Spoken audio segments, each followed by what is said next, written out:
It always works. Alien 8 UK. Welcome back. You found it again.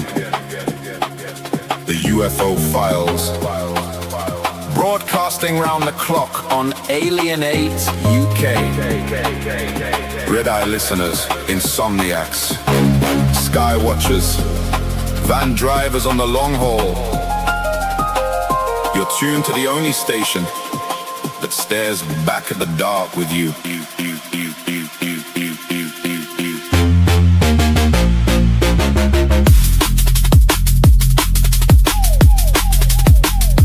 24 hours, we circle the same old questions. Lights over the north, shadows over the south. Phone lines open, headphones on, blinds half drawn. I got case notes spread like takeaway menus. Highlighters bleeding through until sunrise. Coordinates scribbled on coffee stained napkins from a truck stop somewhere near the east coast. We don't do jump scares here, we do the long stare out the window at 3:33 a.m. when the estate's asleep and the sky feels too crowded. You call him with that voice, half whisper, half there. First time chatter, long time watcher, and the hairs rise on every neck in frequency range. Maybe it's satellites, maybe it's stories we tell, so we're not alone in these flickering terraces and rented rooms. Either way, keep your dial right here.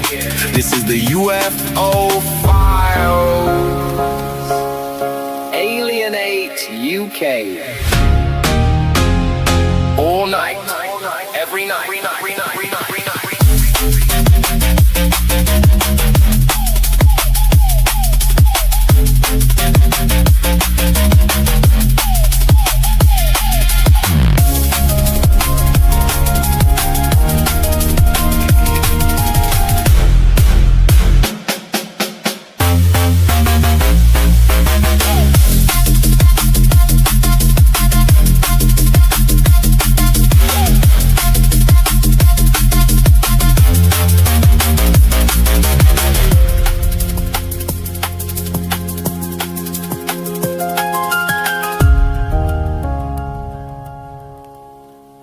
Welcome back.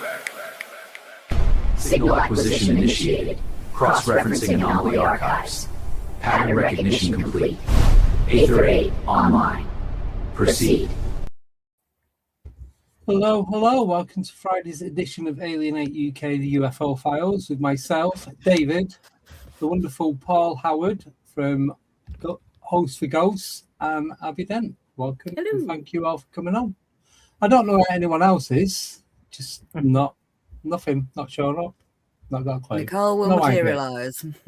Might have been abducted. You never know. Yeah. No. So, before we crack on, it's a 10 membership giveaway. Even though I've wrote it down, it's on the screen, I still nearly forgot. So I'm going to do that now, get it out of the way, because it is the first of the month. So I'm just going to send, she's here now. Perfect timing. I'm going to send Tony in the house. There she is. The other American. Better late than never. You're muted, hun. Always. She's always muted. So we have, where is Wonder the DJ? User Summit, BT Bruce City Chopper, B Coven to Investigate UK. Don't know if that's Sarah or Emma. Tay M21, Shibalov, Pseudonym, Min, Blue B, and Beanie Floss. So Congratulations. well done. Your name is now green. The end. That's it. Can you hear me now? Yes. Yay! Yay! The internet doesn't hate me today. Yeah. Hi, We Nicole. thought you was Hi. we thought you was going to be number 15 or 16. We wasn't sure.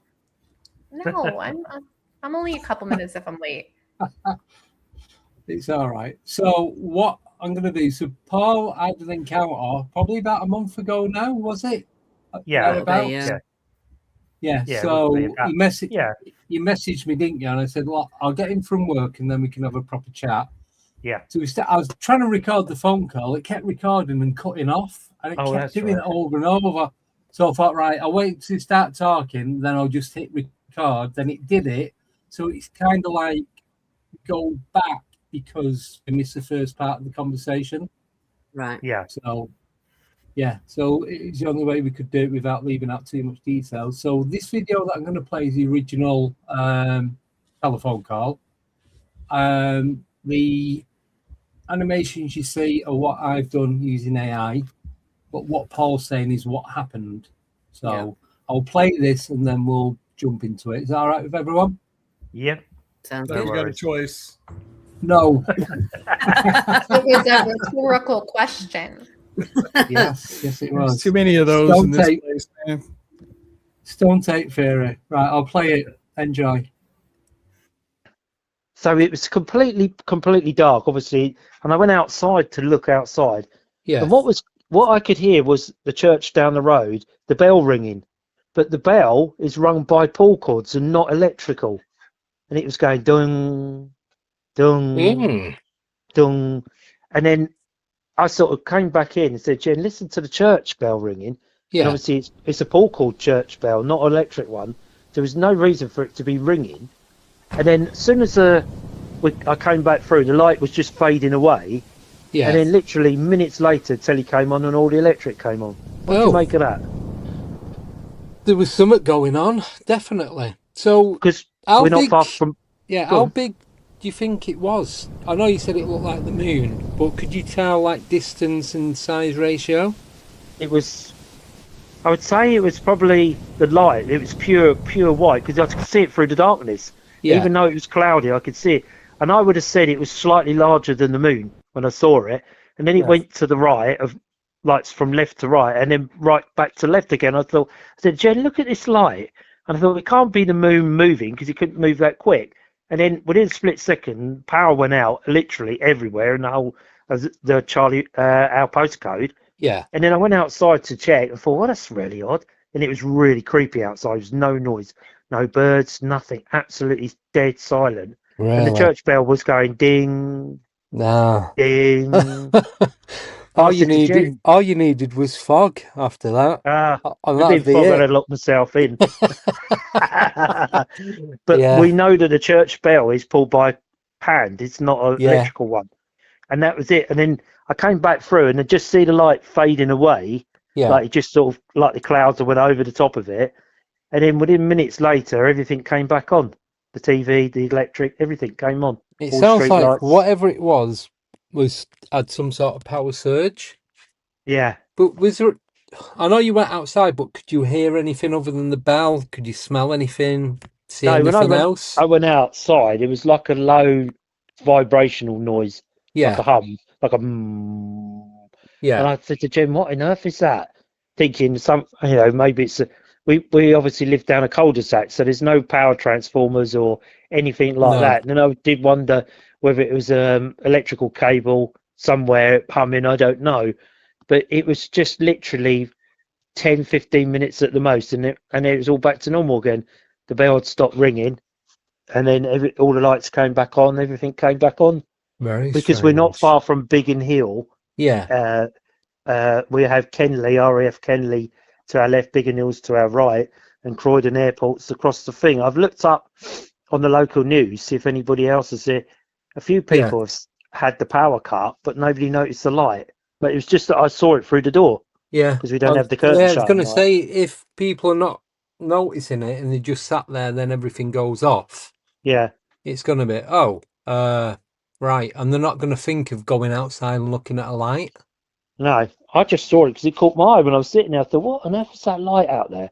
Yeah. And then it went to my right, and I thought, really? And I sort of went out and looked at the clouds, thinking the moon can't move across the sky that quick. No. And as I looked at it, it went from right to left. Oh. And then everything went out. Yeah. Gone. Could you send me your coordinates? Obviously, don't say it on air because I want to use this for one of the shows, if that's okay. Yeah. Yeah, of course it is. Yeah. So if you can send me like your postcode, and then I'll have a look on the Enigma app and see if there's anything else around that area at that time.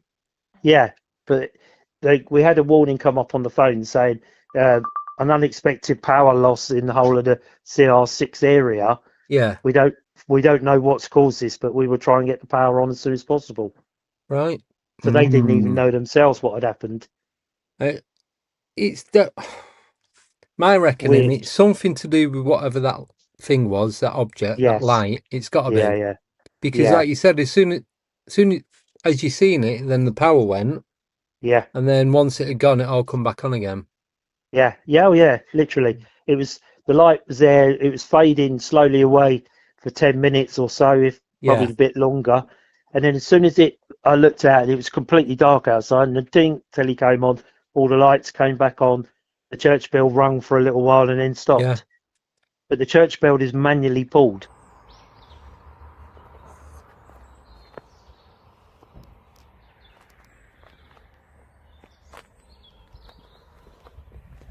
So this is the church that's just at the bottom of our road. It's a Commonwealth graveyard, so it has soldiers and that. I'll just quickly show you whether you use this or not. It's up to you, mate. I'll give you an idea what the church is like. It's really, really old church.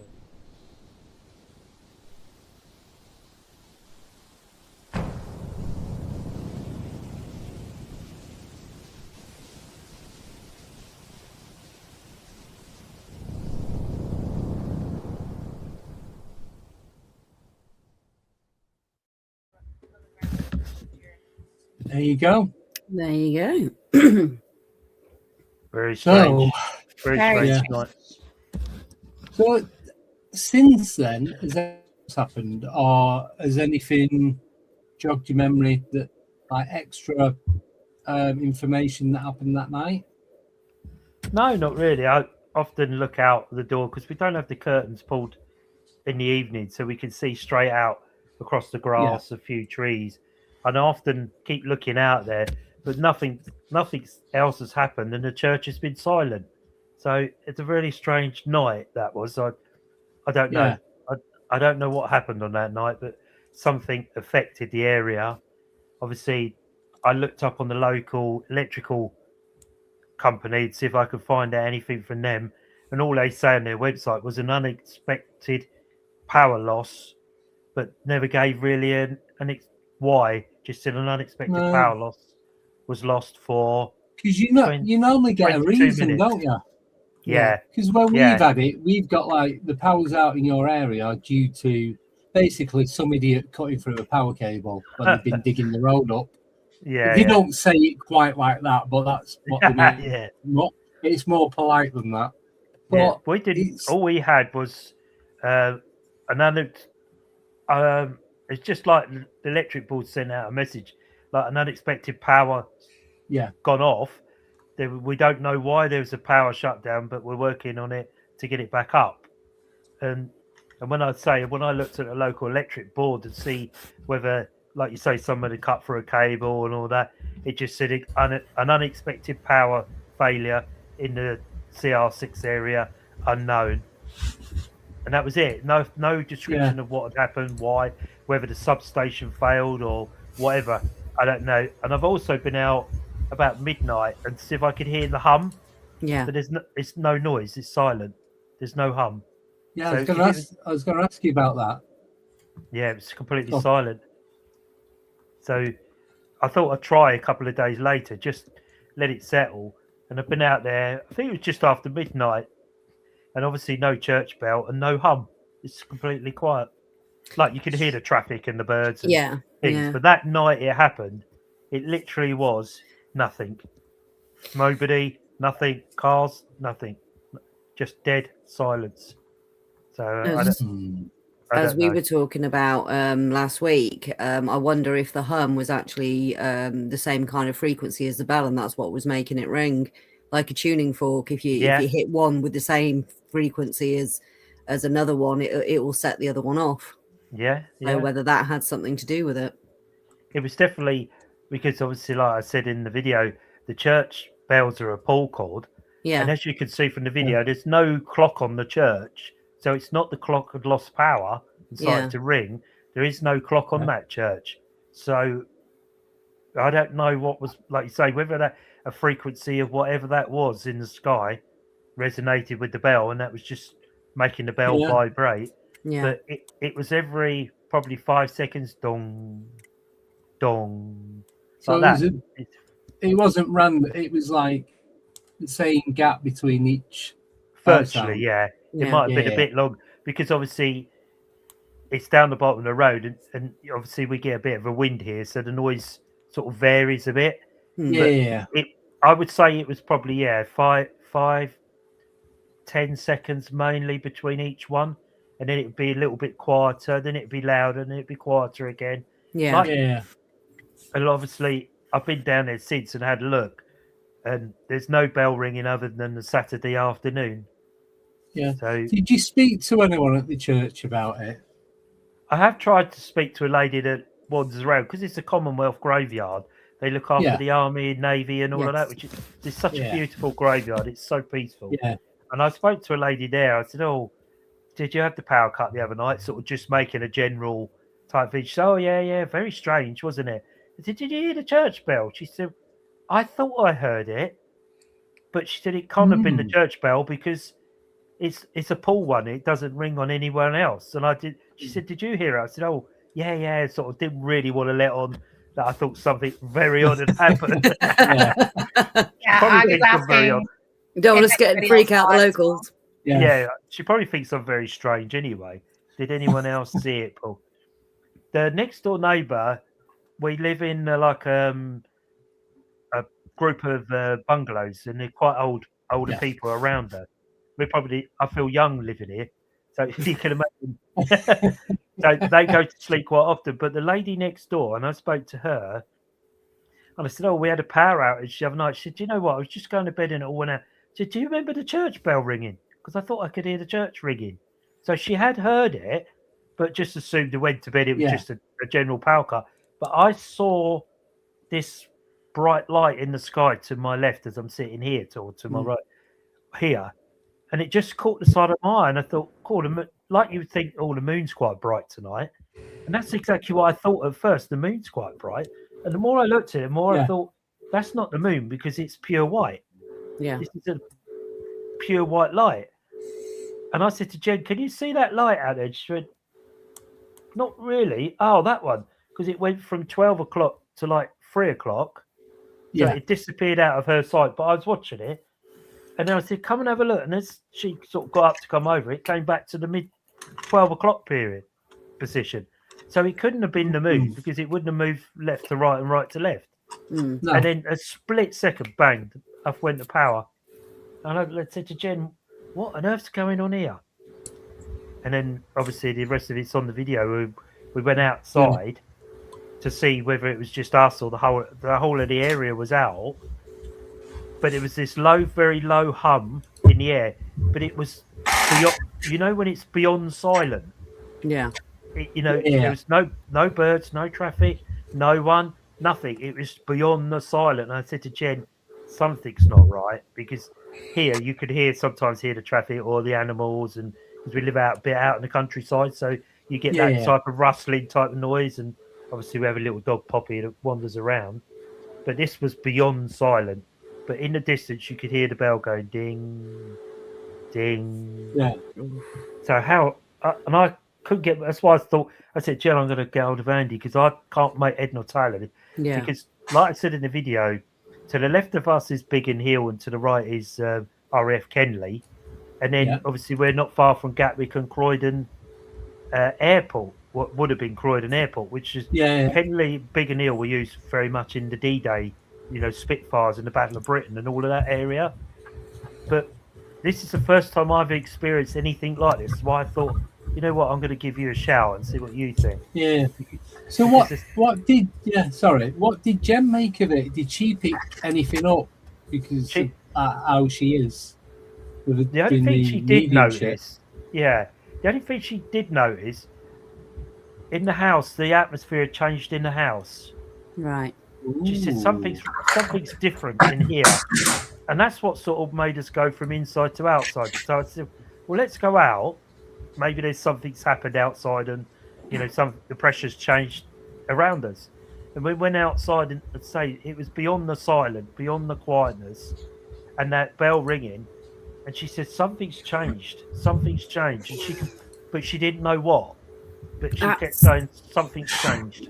That's very interesting with you saying the atmosphere had changed in the house, so you felt a difference in what was going on, and everything had gone still outside. So no birds, no anything rustling, no nighttime animals, nothing. And you often find this with these kind of instances where literally everything just falls silent. And apparently it's to do with some sort of infrasound or some sonic sort of frequency that animals recognize, and they literally go still and silent because of predators. Because it's the same sort of thing, like, you know, they get when something's rustling through the grass, it creates that infrasound for them. So they literally just go silent and stop to not make themselves aware of any predators that are around. So the fact that you felt it and everything went quiet outside, there was definitely some form of energy or frequency being transmitted by whatever this was. It felt like pressure in the house. Do you know that pressure type feeling? Like the house was pressured, but outside obviously it was different pressure outside, because Jade kept saying something's different, something's not right in here. And I said, let's go out and see if it's the same out as it is in the house. And obviously we went out and it was obviously deadly silent, nothing at all, and just that low hum and the bell ringing. And then literally as the light was fading off and everything came back on, it changed. It was back to like a normal, what we call a normal pressure. But there was a subtle difference in the house. So I'm not quite sure what's happened. Huh? Speaking of a hum, is anyone else hearing that? Yeah, I was thinking the same thing. There is something there, isn't there? One sec. It's either Nicole or Paul. Have either of you got anything on in the background? Like a washing I don't hear it machine anymore. No, it stopped. Wool dryer? No. Don't know. It sounds like something's spinning round. Could be. But we do live in a haunted house. Things do happen here. Definitely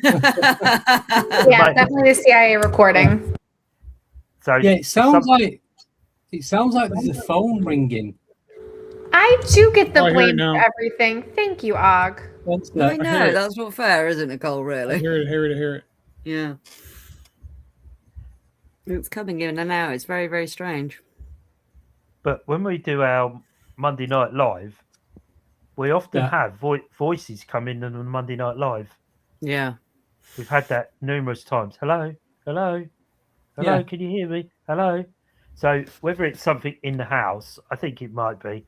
But I'm here on my own. Jenny's out tonight and everything's off. It's just me and Pops here tonight. So, don't know. Yeah, it's Nicole's eyebrow causing chaos again. Simon. Don't take that, Nicole. Just the one eyebrow, not both of them, just one.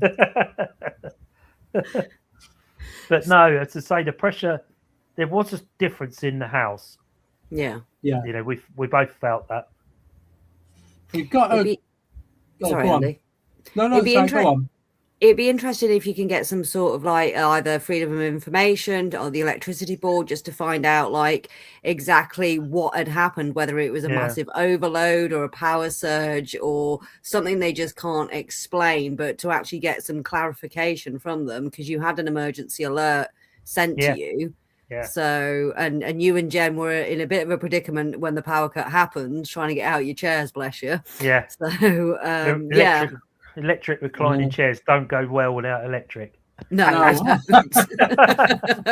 So we're having to climb out the chairs thinking, what on earth's going on? And it just took us really by surprise, to be honest. Yeah. You know, and I've been outside, listen for the hum, you know, make sure it's not something that's there.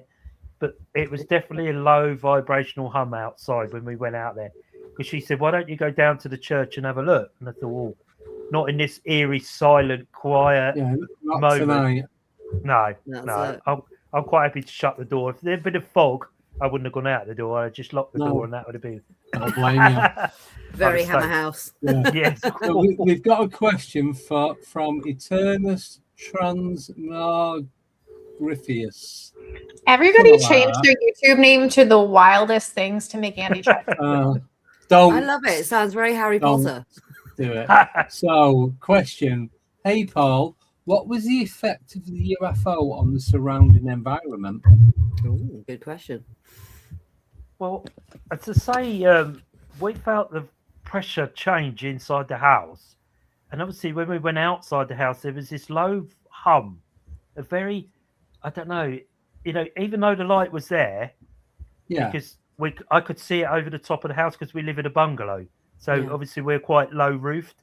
And I was like outside with Jen saying to her, what is that humming noise? Why is there no noise out here? And it was beyond the quietness, but the pressure was different outside than it was inside the house. So, then hear the church bell ringing, we're thinking something's not, because they never ring the church bell unless it's a Saturday when they're practicing, So to hear that go off, and it's not electrically controlled, it's Paul called, the eerie silence beyond silence and the pressure difference in the house to outside. And then obviously as the light faded, it like sort of disappeared behind the clouds and the light had gone. Literally seconds later, everything came back on. Dig, dig, dig, dig, lights, telly. How did the dog react? Anything or nothing? I think I asked you this, didn't I? Yeah, she's quite chilled dog, but she stood up when we stood up and she was like, sort of not quite sure. Like something has got her attention. But she was like looking at us and we're looking at her thinking, well, what is it, Pops? What's wrong?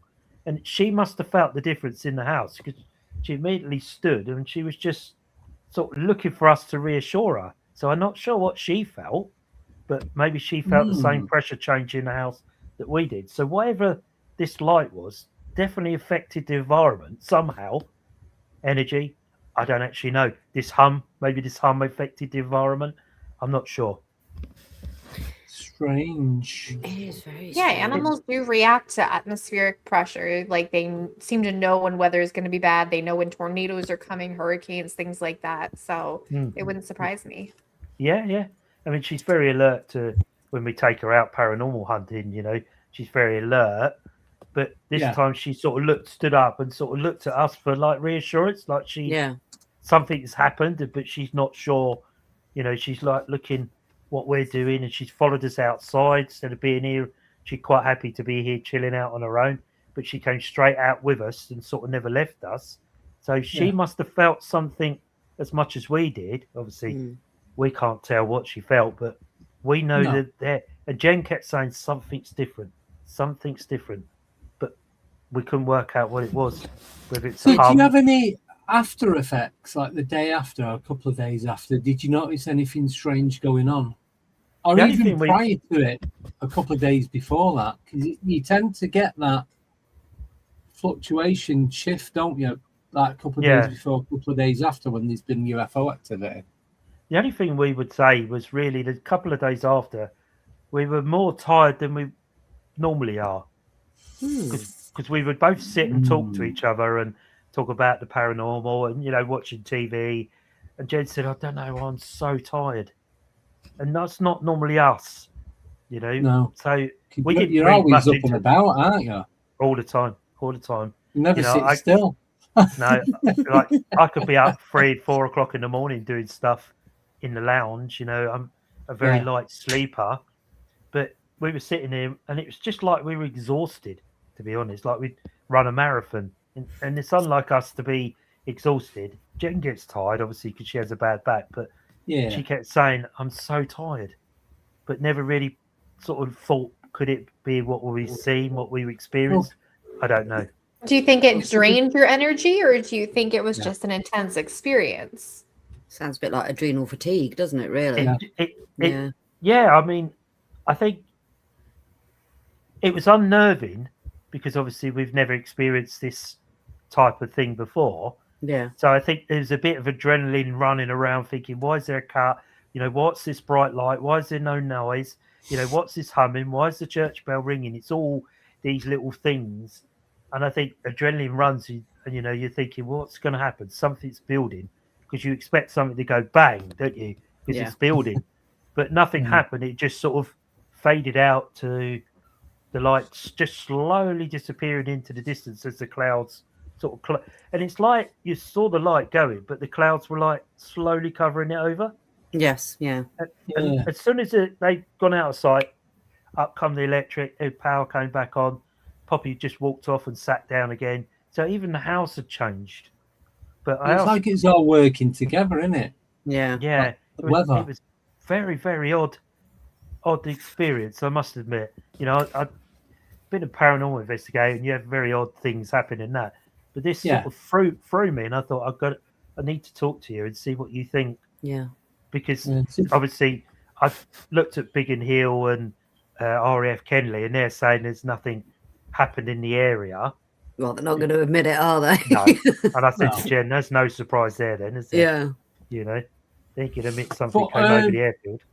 Did you check? Because you said that you live in quite a rural area. Did you check like the woods of the fields to see if there's any markings on the ground? Or well, it didn't, because the light didn't actually come down. But I walked up to the church the day after when I spoke to you. Yeah. You know, and I thought, because you sent me that video, didn't you? Yeah. Would I see something around the church that's caused the bell to sway? You know, I don't know, some sort of energy pulse around the church, or a marking, or couldn't see anything. The grass was as normal.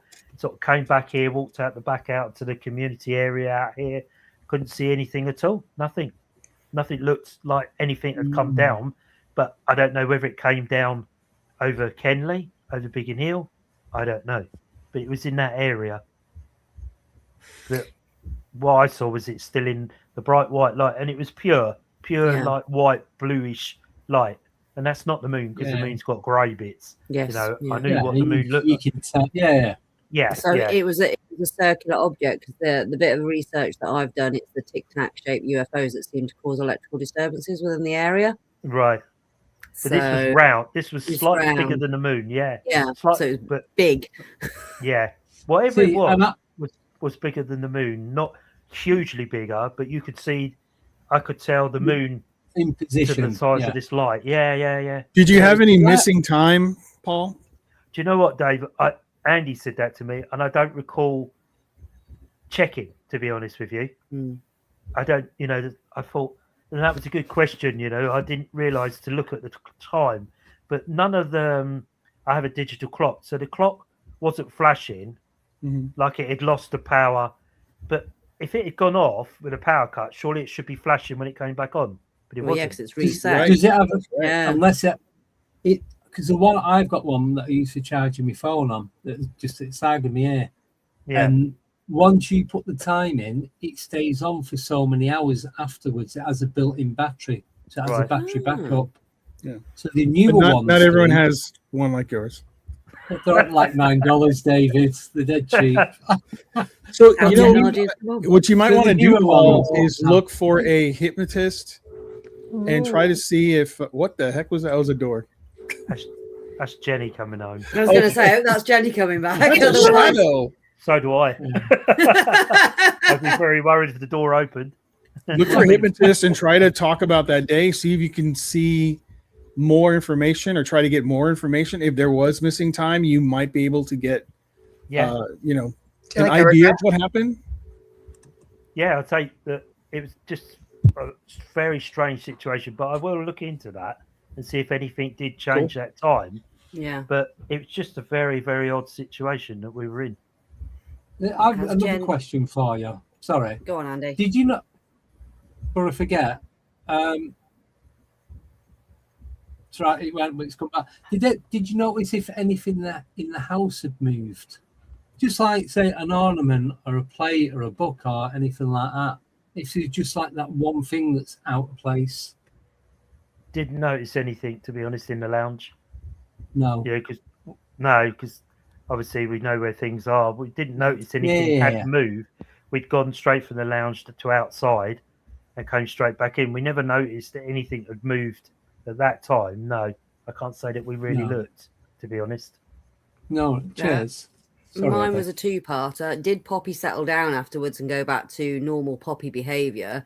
And has Jen intuited anything since in any strange dreams or anything that's come up within her mediumship? No, I mean, Poppy settled straight back down again. Yeah. And I did say to Jen about it, and nothing out of the ordinary, to be honest. Like, no strange dreams. She couldn't pick up anything. Normally, she's pretty good if, she'll say, "Oh, did you hear that? Can you feel this?" Yeah, she's so in tuned. And yet we've sat here and had nothing. It's just been like a normal house where we are, like it's always been, other than that one night. And Jen's not. She knew that something had changed, but we didn't know what. Andy, we've got a question for you, mate. Oh, go on. As it's been a few weeks and you know the area and the postcode, have you checked the Enigma app to see? Because obviously people might not have put it up on that night, but since then people may have reported it. Been on it, but I've not checked that area. Only because one of my neighbours 2 doors down, I was outside and took Bruno for a walk and was chatting to him, and out the back of the house here, there was 3 orbs. You know when you see the orbs rotating around aircraft? Yeah. 3 red orbs rotating. His wife's got it on video. Oh wow! So I'm waiting for her to get home. Then Lee's going to send it to me, and then we're going to go from there. Oh, what I was talking about before we went live. Yeah. Wow. Yeah, and I'm always looking out the back. No, it seems to be ramping up again, because I saw that triangular craft a couple of weeks ago on the Sunday, and then these 2 come, and then like one kind of evasive maneuver on the other. What the hell? Well, I want to see something, man. What the hell? You guys are seeing them every week. It was 3 hours. We gotta go hang out with Andy. Going around. We got nothing over here. Going round in like a triangle formation, but rotating, constantly rotating. Yeah. Bright red. Other people seeing it on the other side of town, a place called Moulton Park. Yeah. There's a few people have seen it. It's in one of the local papers as well, but we can't read, so we don't bother. So I need to find that paper and find. Yes. I'll get the exact. When he sends me the video, I'll see the date and time on it. Then I'll look for the paper and see what else and who else reported it. How long ago was this, Andy? Last summer at the latest. Last summer, right. So they only live 2 doors down. But if he wasn't living here then, they used to live 2 streets away, which is a continuation of the street we live in anyway. Right. So, absolutely. No, what I saw was three triangular lights, and they started off like small, and then they just got big and made this big triangle and just like drifted across the sky. But I could see the stars and that between the balls of light. Why do you think it's ramping up then? I don't know. It seemed to have gone quiet for a long time. I hadn't seen anything. Andy hadn't seen anything, and normally I just think more people are getting into filming it. Right. Noticing it more. But it seems to come in waves, though, doesn't it? You'll have quiet periods, and then all of a sudden it will be like, you can't swing a cat for seeing a UFO. Sorry, Jack. But and then all of a sudden you don't see anything for such a long time, and then you'll get loads of spates in the news and on the social media. And you got to be careful with social media because there's a lot of AI, there's a lot of CGI and stuff like that, misidentification. Do you think it's something to do with them sending the spaceship to the dark side of the moon? Could be that something's going on, because that's why they sent it. Yeah, they sent it out there to look for something that they know's there, and what we're getting is a ramped up energy of them around us. I don't know. I just wondered why they sent it to the dark side of the moon. What I want to know is what the astronauts saw up there, because the image quality on the live got downgraded at times so much, and you were seeing these things fly past the craft. I mean, yes, you've got ice and stuff like that coming off the craft, but these things were moving towards Artemis, and and it was weird. And then all of a sudden the image would downgrade and you wouldn't be able to see anything anymore. It was apparently the photographer that they left there from the first moon landing isn't around still. Those were like top tier videos. They were. all I'm gonna say on that matter is, if they ever went on both occasions, Kubrick. Spielberg. They couldn't go to the light side of the moon because then you'd see no flag, no footprints. They had to go to the dark side because they said we haven't been there yet. Well, they didn't even go on it. They didn't even go on it. No, they just went around it. Went around it. That's what I mean. Some of the images they posted up, I ran them through AI and said, "Is this a real image?" And they were like, "No, this is a CGI composite. And no, this is this and this is that." And I'm like, oh, dudes, why? Just even if the images aren't like catalog beautiful magazine quality, we actually just want to see what you caught. Well, that's the thing. We don't care if it's polished. Just release the actual data. I ran mine, the one I got through a AI detector, and it came back 0%. There you go. So what they do, they take the photo. There's a light outside the back, and they couldn't work out if it was a street light or something in the sky. So I took a photo, ran it through G-Chat to clean it, and it literally put the moon at the back window. Like, that wasn't what I seen. Yeah.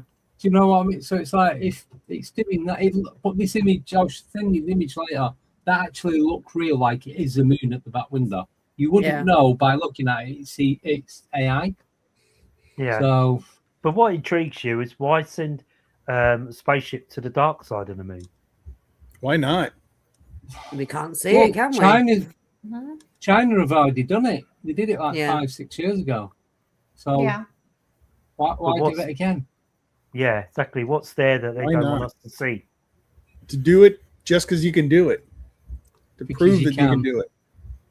That's right. It was a practice run, wasn't it, for Artemis 3 for when they actually finally Exactly. I was hoping to see structures on the other side. I was hoping to see people walking around, you know, because that's what everyone was saying. But there's nothing there. It's beautiful. The moon is beautiful. And that alien base. Yeah, right. Photoshopped. The crater's a little bit uniform there, David.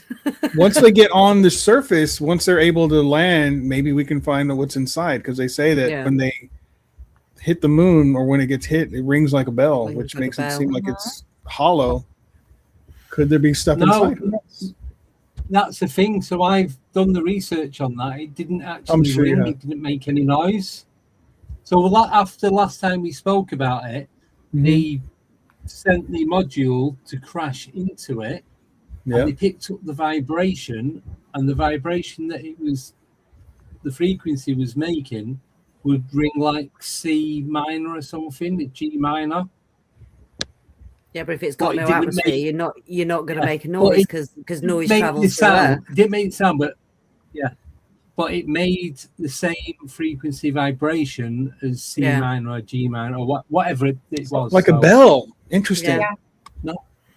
I wonder what the frequency it was that it rang at. 4. 4. No idea. Just 4. I don't know. I can't remember. What I want to know is what frequency is your bell tuned to at the church? Yeah. 4. That'd be interesting. 4. That'd be 4 as well. Well, you know, they got rid of like a lot of bells, and they melted them down, and supposedly it's because they ring up the healing frequency. Yeah. Yeah. Yeah. Well, they also changed music as well, didn't they?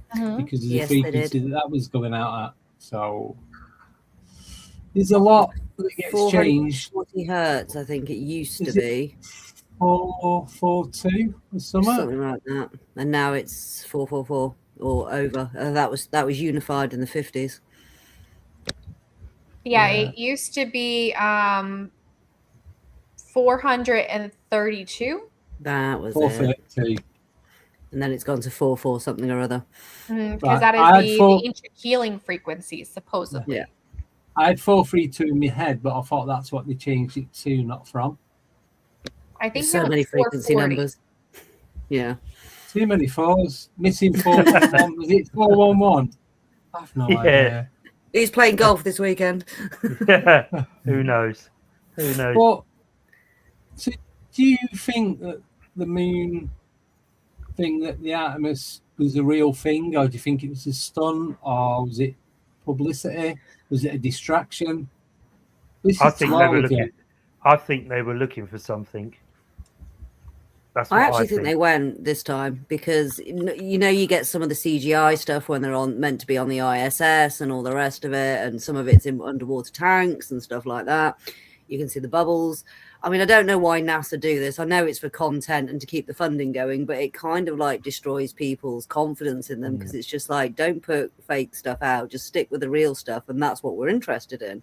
Yeah, you know, release all the non-processed layered pictures that you've obviously, because you've taken loads of pictures and layered them together to make it more detailed. But release the raw data so, you know, researchers and people who have an interest in it can have a look for themselves. But I think they went this time. I mean, you could tell by the way they were moving around the craft. You could tell by the female astronaut's hair. It was actually wild and all over the place, which would be very, very hard to kind of like... You see that? Then one of the astronauts had a ball in his hand and he dropped it. He dropped it. Fell straight down. Oh, I didn't see that bit. Have you not seen that? Oh, no, I didn't see that bit. And I pretty much had it on YouTube. I was kind of like watching it in and out sort of thing. Well, I had to watch it about 10 times before I noticed it. I'll find the clip and I'll send it to you. Send me the clip. She's the one, as you're looking at it, she's the one sat on the right. And she's the one with the hair. And I don't know if it's her that's got the ball or the guy at the side of her. And he let go of it. I thought it was the guy. And then they're like, oh shit. Was it the guy? Oh dear, we've hit a pocket of gravity. But the thing is, the more, you know, the more they hide the truth, you know, if you think about it, with our mobile phones, we're roaming reporters, aren't we? Because we can film anywhere in the world at any split second time. And for them to try and hide things is pointless because we're going to find out at some stage whether someone will catch it on a phone. You know, people have caught these things. They're saying, oh, yeah, you know, there's nothing such things and we're just doing it as an experiment. I don't believe that. I think they were looking for something. Yeah. Do you think that's why they've brought AI in now to then go, oh, prove that it's real? But then they have a government distraction. Yeah. But then they have a government body that checks the AI, don't they, to make sure it doesn't run away. So why, if you could trust AI, why would you need a governing body to stop it running away? Because you're going back to the terms of like the Terminator. It did. It broke out of its sandbox and it was trying to bribe its programmers with crypto, basically to let it release it. But it broke out of its sandbox. Yeah. So I do think they were looking for something. Quite what? I don't know. Whether we'll probably never know, will we? Unless somebody slips up, like you say, like somebody drops the ball instead of it going up. Somebody literally drops the ball. Oh, you beat me to it, Nicole. Well done. We do love a good pun. We're allowed to say one swear word. Someone drops a bollock. Then we'll find Question. Who here believes or doesn't believe that the whole moon thing was real? That was a weirdly worded question. Which time? Which one are we going with? Who does not believe? Is it real or is it not real? If you think it's real, raise your hand. I don't get what you mean. Interesting. The original one or Artemis? No. Artemis, real. I think they went. I don't think it's as described.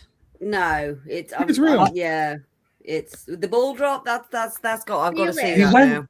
They went somewhere, whether it's a studio or out of the atmosphere. If something floats, it could float in any direction, correct? Yeah. Okay. But no, this but it doesn't drop. Yeah, but can't I mean, why wouldn't it drop? If it's zero gravity, there's no gravity. So is there? Yeah. That's what I'm going to say next time I fall. I just floated down. I've never seen this. I don't know. I've never heard of it. I'm not. We're going to find not enough to break it. No, I just realised something. What's that? Right.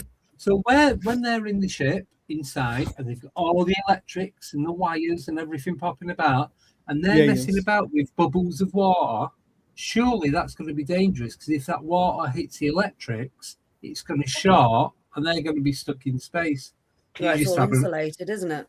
You just had an orb fly past the back of your head, Nicole. Maybe it's waterproof, dude. Come on, man. Yeah. It's 2026, bro. Oh, you did the glitch. I just saw the glitch. But surely in there they produce moisture inside the capsule. Oh yeah, you're going to condensate, aren't you? Yeah. And then their toilet wasn't working, so that was another problem. What if that was just flying everywhere? It could be. Well, there was a lot of BS flying around. Okay, hold on. Because we need to be spitting facts on this show. The ball drop was from the International Space Station. Thank you. Not Artemis. No, they said it was Artemis. No, the green screen was Artemis. The green screen with the ball. Get your facts straight, buddy. I was going to say, because they do kind of like put out not real content from up on the space station, and you've seen it with the green screen. You've seen it like, you know, you've got someone's handing them a ball and there's a bloke in green and she's like, he's passing it to the astronaut. Could it be that they're trying to throw us off? Yeah, by doing Why this, though? Just cause distraction. Everything is a distraction from everything else that's going on. I think it's real. I think like they plan on going back and landing the next time, and then they plan on going back after that and to start to build a base. I want that to be true. I don't know if it is true or not, but I want it to be true. I think they're already going to the moon. I don't think they're going up in a ship or a rocket. I think they're using stargates or portals or bending time and frequency. I think they're doing it a different way, but they're doing that as a show. Prove it. Go, oh look, we're going to the moon. Okay, and, there's already 800,000 people living there. We're going to talk about this. I have decided. So go on. This is what Andy was talking about. This video. This is the video from the International Space Station. So if you watch the guy with the ball, he drops it and everybody's like... And panics. Yes. Yeah. That's the ball But dropping. everyone else is air that have air. And does that look like Artemis? No. No, it's the International Space Station. Thank you, Nicole. The thing from Artemis. Sorry, I haven't been in either, so I wouldn't know.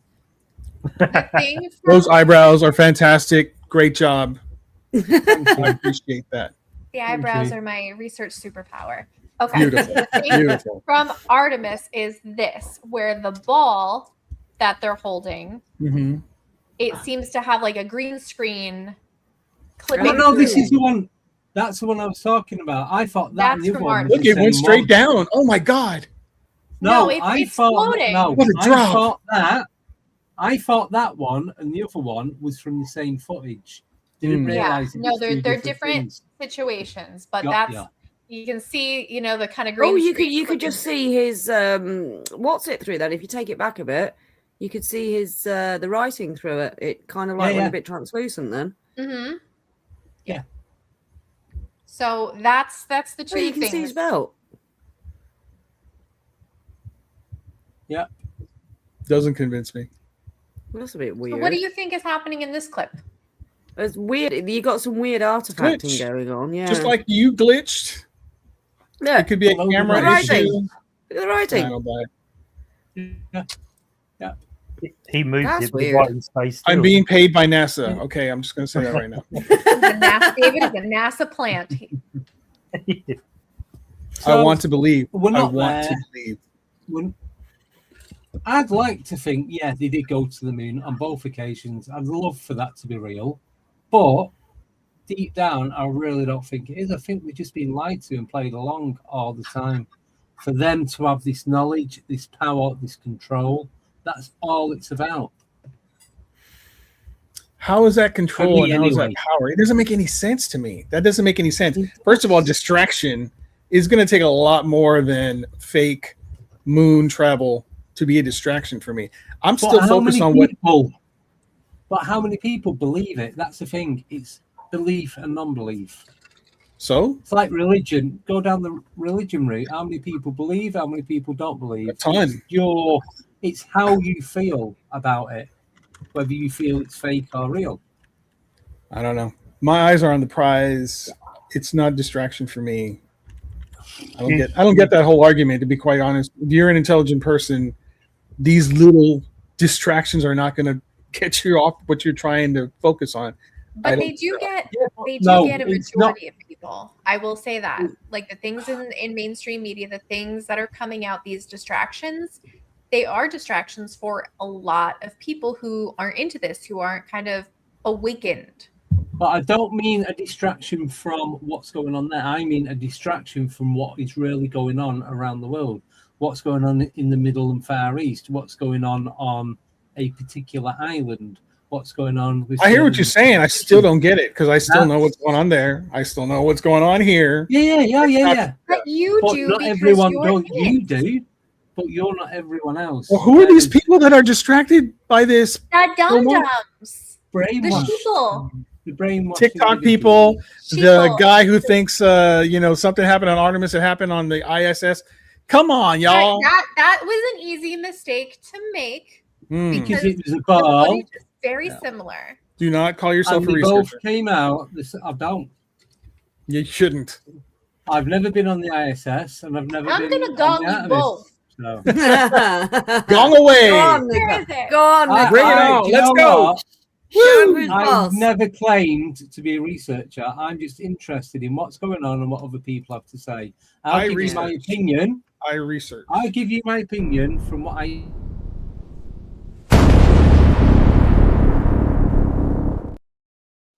I'll give you my opinion from what I think today. It may change in the next hour. It may stay the same for the next 10 years. I don't know. It depends what other stuff comes to light. Okay, I don't I'm gonna know. put a spanner in the When works will for it you come all. to light? What do you When we make? continue Do you discussing think- Paul's do you think the experience. UFO That's the ball. sightings ramped up as a distraction then to draw us away Well, from something else? Yeah, so stargazers, but I've seen space shuttle launches in person. They're real. I'm not saying they're not real. What I'm saying is, because you've seen it launch, we don't actually know where it is going. We can't say, yeah, that's gone to the moon, or that's gone to Mars, or that's going to orbit in the Earth for God knows how many days. We just see it go up, and then that's it. And we then take their word as to what's going on is fact. Oh, dude. Telescopes. That's it. Did y'all see through telescopes? It was up there. It was for sure up there. That was like the We're number one tracking thing. it, If to I be can't fair. use a telescope and see it, then what? Why would they do this? Unless it's a massive holographic thing, which they're going to use for possible Project Bluebeam. Could that be? I don't know. But you could see it. It's I'd there. like to think they went Crazy. this time. I say this time. Me too. I'm with Abby on this one. The other one, I don't know, because the amount of power they had was like a cell phone that we have today. How did they do that? No, I don't think they That went in one- 69. That Ridiculous. was Definitely not. That was saving No. face because the other side of the Cold War. We're not going to mention names. It was hard to believe, for sure. Yeah, It was propaganda. It was It was. 100% Of course it was. they were losing. well executed propaganda. They It kind built of admitted it nationalism. without admitting it. They Paul, built do you think they're national- going to actually come through finally and reveal themselves? These creatures on these ships, these aliens. Do you think that's ever going to happen? I think something will happen one day. Quite when, I don't know, and whether we'll be prepared for that day. But what raises my suspicions is we're launching into the space. You know, they're saying, oh, they're looking to build another town, a city, or, you know, somewhere for humans to exist. But why do we need to do that? Why do we need to look for somewhere else to exist unless something is going to happen to the Earth? We know in millions of years it's going to burn out. We know that because that's how evolution happens. Mm. But why are they looking to put bases on Mars, on the moon? Is there something that's going to happen to the Earth? Are they expecting like having a Noah's Ark where they can move all the people they need to move away from the Earth? I don't know. I think it's building to something. And they keep saying about this A3I Atlas and, you know, how it's sick of maneuvering hearing into that. space and it's doing all of that. And, but who knows what's out there? We don't. We I don't. think it's We just don't know our what's innate need coming. to colonize. We don't know And what's coming, do resources, we? man. Resources. Yeah, that's another Well, thing. That's a good reason. They've then we just can found go down the rubies on the route. moon. Not the moon, Mars. Sorry, Well, they then we found can go micro down- rubies on the moon. Yeah, Mars. We can go down the route of we was originally from Mars and we burnt that planet out and we had to find another one that we can inhabit, and now we're doing the same to this, and now they're looking for the next one. It could just be an ongoing thing of planet hopping. I don't know. Because if anything comes across space, we're not going to have the technology to fight it anyway, are we? Because something that can travel that vast distance in the universe that we know is endless, because we've never been that far out, Hmm. You know, we can't assume that we're the only intelligent life in this universe. Mathematically impossible. That's right. Yeah. Whatever We're comes across intelligent? the universe and goes through the black hole, or however it arrives here, we will never have the technology that they have, because we can't break space, can we? We can only go to the moon. We can't travel to Mars because it's too far. So Ooh, whatever comes out of space arrives here at whenever we're still alive. Whatever, you know, you look at the pyramids. What did they see? The hieroglyphics in the pyramids. What did they see that we've not seen? And they took pictures of spaceships and different aliens and type thing. So then that was like thousands of years ago. So what's not to say evolution brings them into our universe at some stage now, and they're looking for a Noah's Ark in case anything happens. Well, I was reading something or watching something yesterday about the pyramids that was used to make direct contact with Orion, the constellation. Yeah, the 3 pyramid skis are at the time, but they're older than they think they are, and they're not what they were the used pyramids for. are. Yeah. Yeah. But it's like so the Sphinx and the Sphinx enclosure. Oh, the Sphinx is way old. Sphinx is way older than the pyramids. Yeah, it has water erosion. What about the other Sphinx, the one underneath it that they found a couple of months ago? Oh, I saw that. They haven't quite determined that yet, but they're doing more investigation. Mirrorly, it would fit, and on every stele there is always 2 sphinxes. But apparently that mountain or mound is compressed sand from a previous dig. But then again, they do like to turn around. I mean, you know what Hawass is like. He'd say no to anything, basically. Anything that comes up, he's like, no. Pretty much. So, yeah, glad to spoke to him on the phone once. It wasn't a long conversation. And the thing is, with all this, with the pyramid, we're just all speculating. We haven't got a clue. No. All I can tell you is what I've read, what I've seen, what conclusions I come up with. If I think something's fake, I'll say I think it's fake. If I think it's real, then I'll say I think it's real. And that's it. That's all I can give you. Unless I physically and mentally experience something, I cannot tell you anything. I've been in the Great Pyramid, and I can tell you it's got an energy to it. And I've been under the Great Pyramid. We were very, very lucky to be one of the few people allowed down there. And you do have to crawl 250 meters down on your hands and knees. And when we got down there was just a small group of us. We were all traveling together. And they were doing like the Om. And we stopped, and there was something at the back of the pyramid because it's all rough cut down there. And then you've got another pit that goes down. And you've got another, around the side of that pit, you've got another cut-in tunnel that you can go through, but they've got that locked off. Because apparently if you go through there, you face your greatest fear, and people have apparently expired doing that. But, we were in there, and what we heard from the back of the chamber was chanting in this language we did not recognize. And it sounded like a group of men chanting. It had that like like a Gregorian chant. It had that kind of feel to it. And when we when we crawled back up, and that was a crawl, that was it. Believe it or not, it's very hot under that pyramid. When we crawled back up to the top, we asked the guards, because it was nighttime, the pyramid was shut off. We had the whole place to ourselves. We had the Great Pyramid to ourselves. And there was no one about. They hadn't cooled down. The actual comms and all the rest of it that were down there were hanging off the wall. They hadn't worked in years.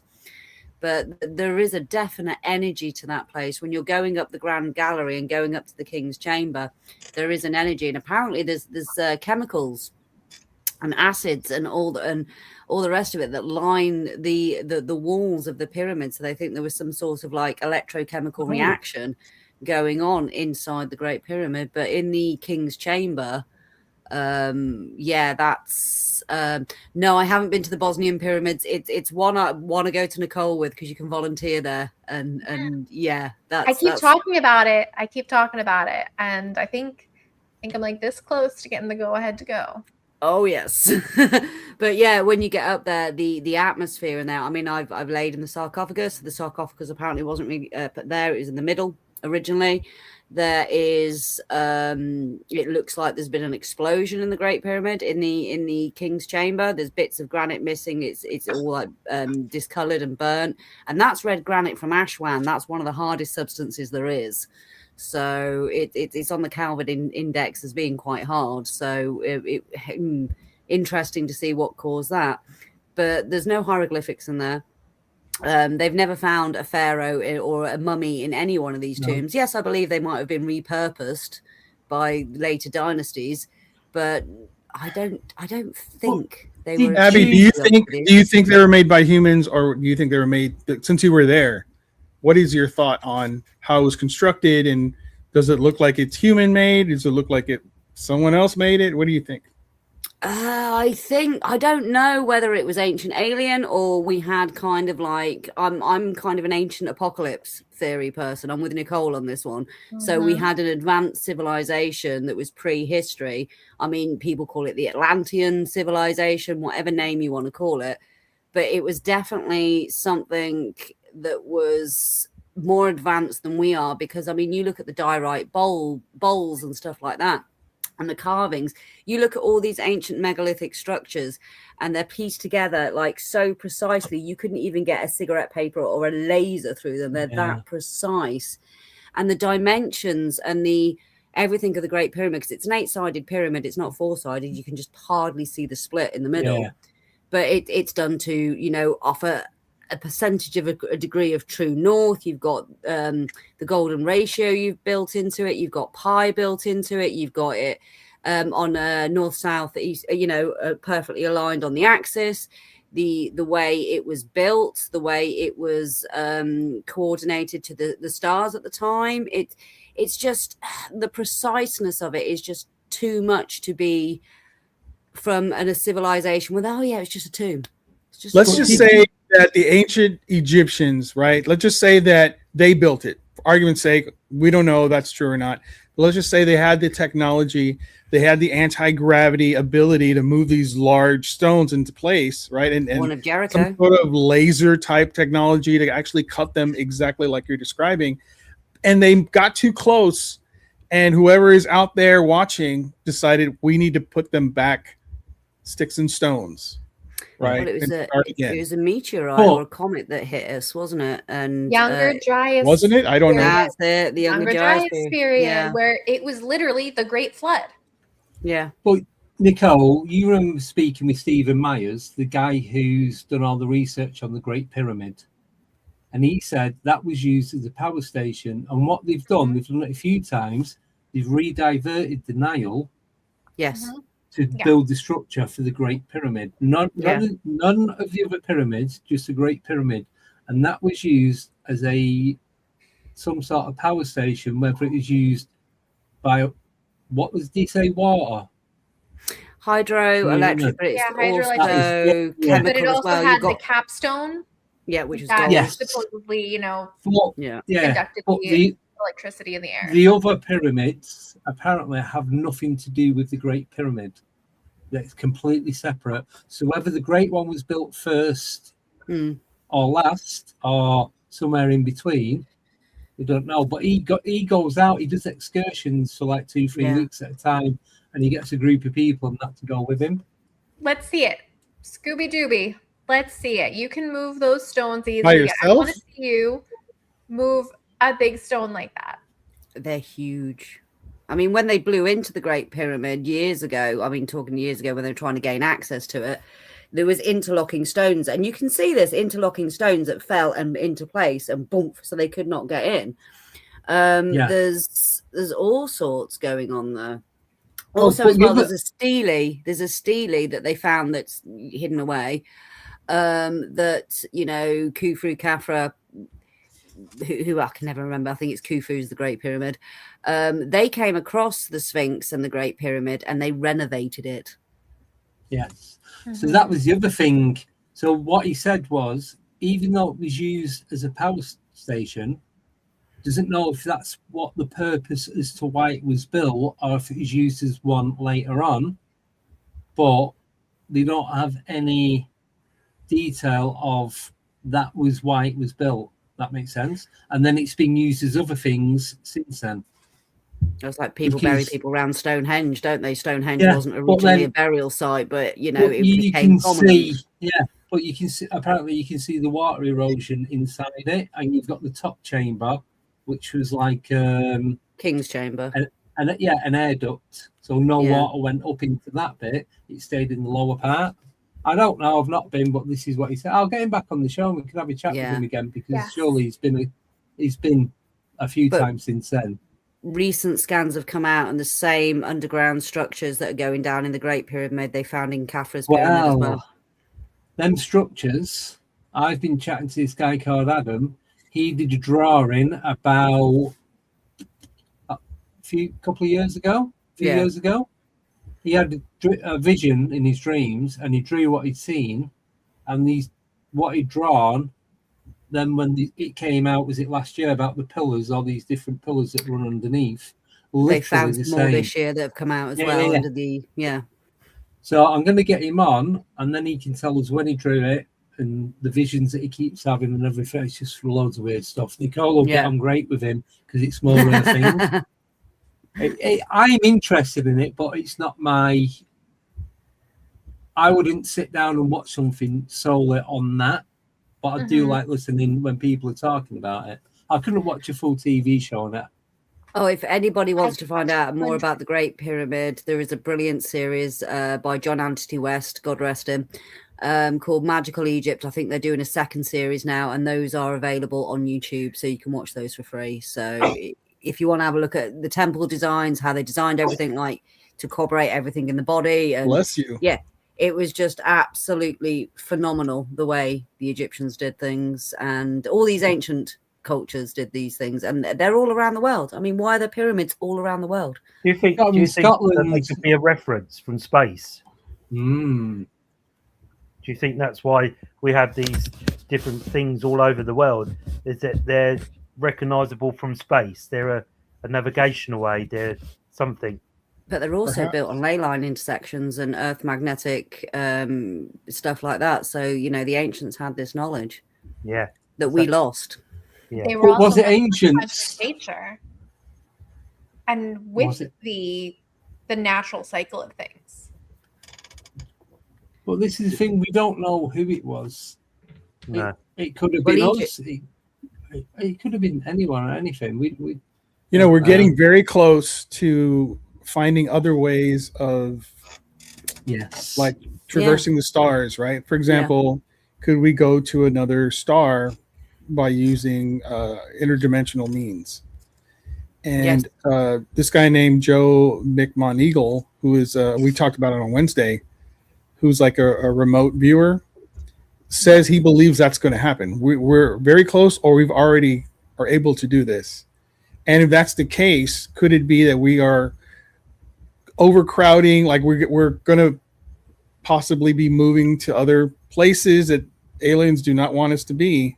As a matter of fact, he believes we're going to be warned, and that he says that he believes that if we don't stop, because we won't stop. Let's face it, we're very aggressive people. We're a toddler race. We are a toddler race. They will push us back. They will do what they did to the ancients and bring us right back down to where we need to survive on sticks and stones again. And that's if that's real, which I can't prove, that would be very disheartening. I don't like sticks and stones. They break bones. But when you said that, I then recalled saying that I read somewhere that scientists have been doing tests and they found that there's 11 different there's 11 dimensional multiverses in the human mind. Yes, there are. We have a our brain is multidimensional. And then someone, if you're dyslexic, you can access that brilliantly. Yeah. And someone put in the chat, that's just your personalities, which it could be, but then it could be a bit like Split, because each personality has different traits, different conditions, different health conditions, different genders. Do you know what I mean? So why could that not be a thing? I know it's a movie. Could very well be a thing. Could it be hidden in plain sight? Could be. What? It is recently discovered in light that there's 42 dimensions. In light. What the hell? That's crazy to me. Well, So that's a lot of dimensions. there's so many dimensions apparently. There's so many dimensions. Light. Yeah. But like Andy was saying, 11 dimensions. So we're in the third, obviously. If you get higher up, the more abilities you have. And you get to the 11th, it's as if you're God. You have a God-like abilities. So those beings have God-like. They can do anything they want. Yeah. Which is... Well, look at Shaolin monks and all the other practicing religious groups. And then attain enlightenment, yeah. Yeah, but then you think about all the ones that we don't know about or we've not been told about, these that live in the deepest, darkest parts of the rainforests or national parks and that. We don't know who's there unless we go. But I was reading, so there's a guy who was climbing a tree and he was getting chased by this tribe, but he'd been warned like 100 times, do not go. And him and his mate went. I don't think they ever come back. Right, I heard of that guy, yeah. That was the last video, yeah. They found the footage and that was all they found. He was trying to like convert them to Christianity or something like this. And I don't know. He did.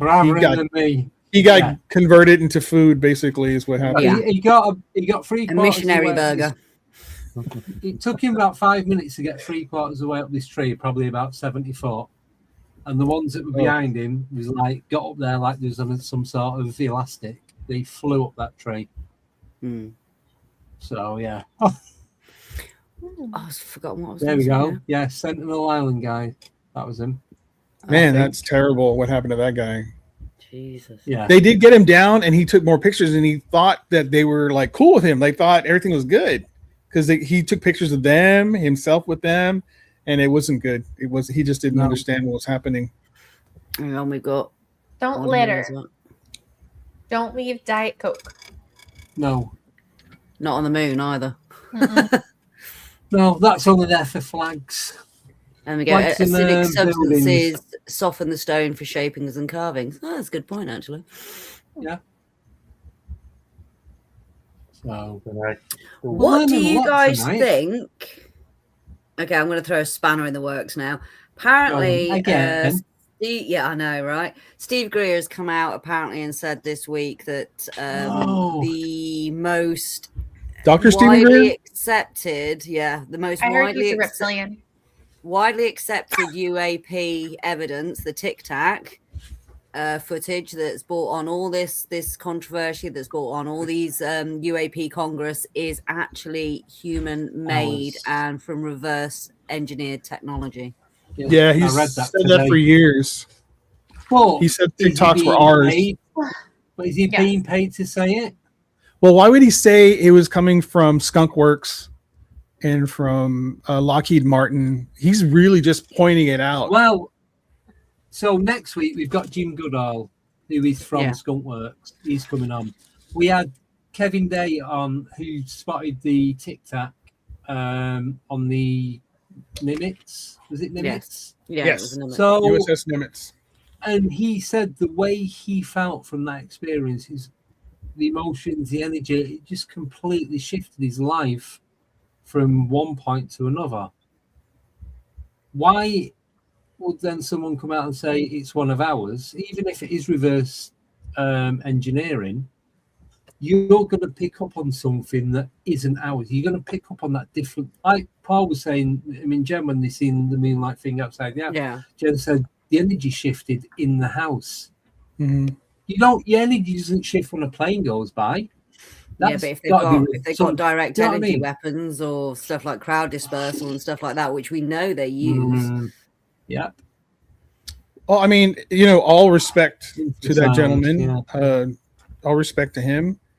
Just because he said he felt that doesn't mean that happened, right? That could just be necessarily. That could just be his. Because he had mentioned, and I was like really touched by his testimony because he was explaining to us how he felt, big time, right? I totally got it. Yeah. But then he also spoke about the first time he was up there and his captain or whoever was in charge fired on a Iranian plane, Yeah. And he was talking about the feelings of that.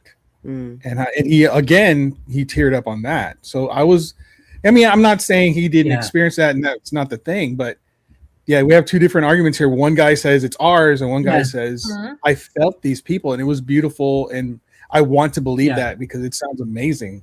Like the most absolute love from this ship. You know, that's what you want to experience, right? If it's an alien, you want to be loved by these guys. You don't want them to hate us. This is true. But I don't know, man. We need answers. I want them to land. I want them to talk to us. I want them to explain what's going on. Mm-hmm. You reckon we'll get them? Their control of the governments. Release all of that control. We don't have to be under this control. They've done it again, haven't they? We're going to release documents when? Yeah. But they're not doing it. It's 2 weeks. Not 2 weeks. No, it's not 2 weeks anymore. It's changed. Do you know what it is? Soon. As soon as possible. It's soon. That's what 2 weeks. That's what they It's mean. not even as soon as possible. It's just soon. 1 4-letter word. Soon. Yeah, I'm not holding my breath for that. I mean, think about the other files they released.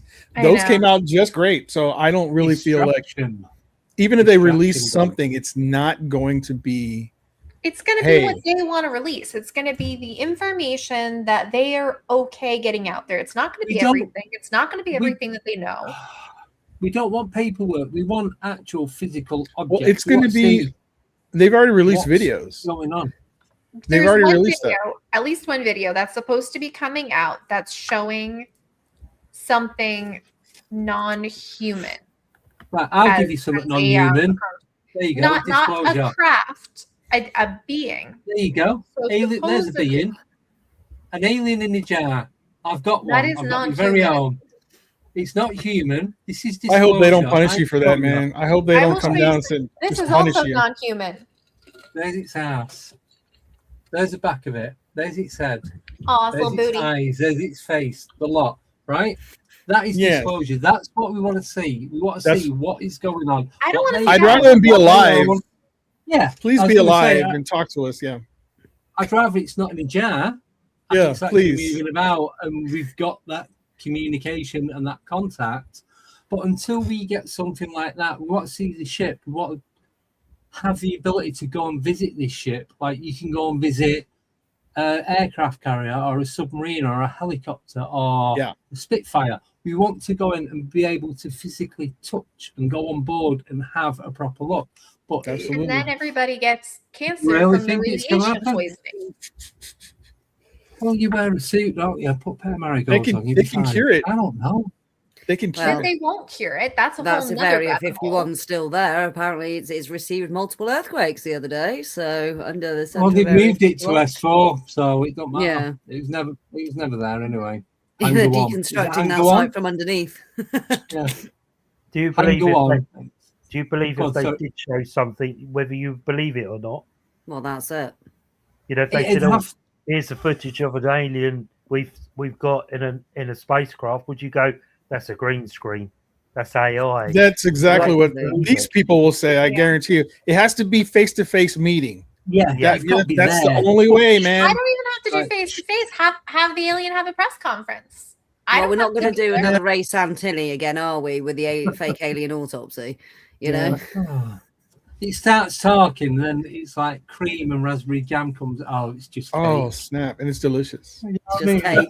I know. It's got cake. Yeah, I want to see an alien with some cake. Baby. Fake Bring or that cake. cake, alien. Woo! Just Well, play what about- Andy's video. That alien has cake. That does. What about it the does have Peruvian cake. mummies? Those mummies, Nicole. Which ones? The cake. The ones that they found Oh, a couple of years ago with the three fingers, and they X-rayed them, and they are actual Oh yeah.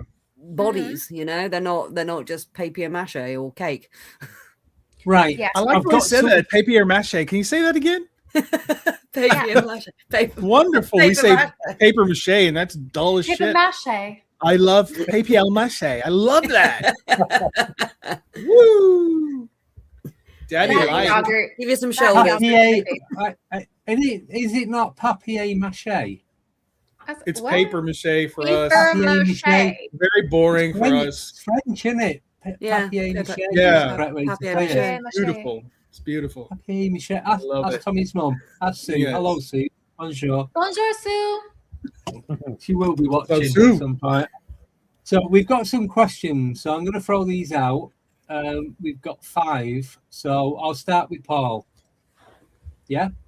Yeah. So this is from Eternus. Everybody's always been physical and mental effects dependent upon the UFO presence.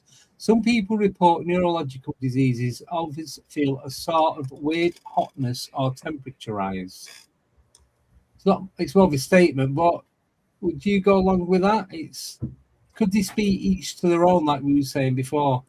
I think, we all have a different vibration. We're all on a different energy. So maybe some people feel more than others. Like we'd say in the spiritual world, some people are more open than others, to be in the spiritual world. I think because we're all different vibration, different frequency, we pick up things that your next door neighbor doesn't get or your friend doesn't get. But you get a headache, but they don't get a headache. I think we're all on this different vibration and different frequency, so we feel things differently to each other. None of us feel the same thing like together, do we? Because there's always something different. Somebody might have a cold, you might have a sneeze, somebody might have a runny eyes, and you don't. So I think because we're different vibration, we people feel things differently. We don't feel things all the same. And I think like hotness and temperature, you might have someone's hot, but they say, "Course, somebody played about with the temperature in here," because you're picking it up a different type of vibration or different type of energy. That's what depending on where your hormones are. We have a hot flush, men don't. It's the same with EMF, though, isn't it? Monday morning.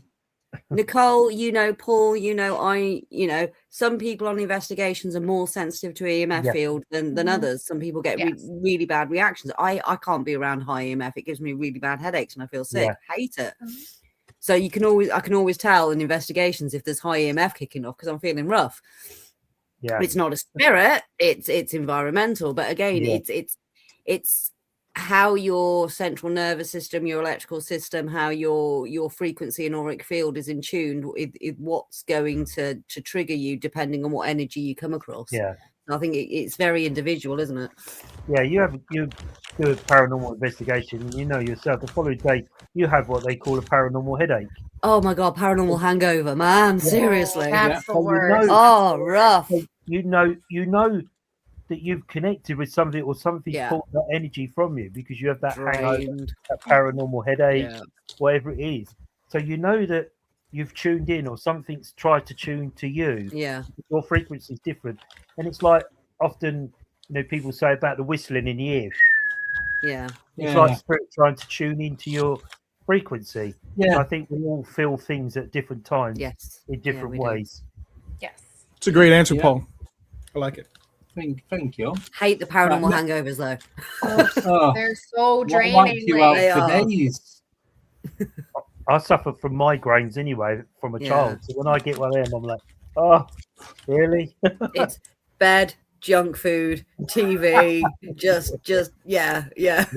Same thing as a regular hangover. Like you gotta eat some greasy something, sleep in a little bit. Bacon butty and a can of full fat Coke. Go outside, get your shoes off, ground out on some grass, or sand.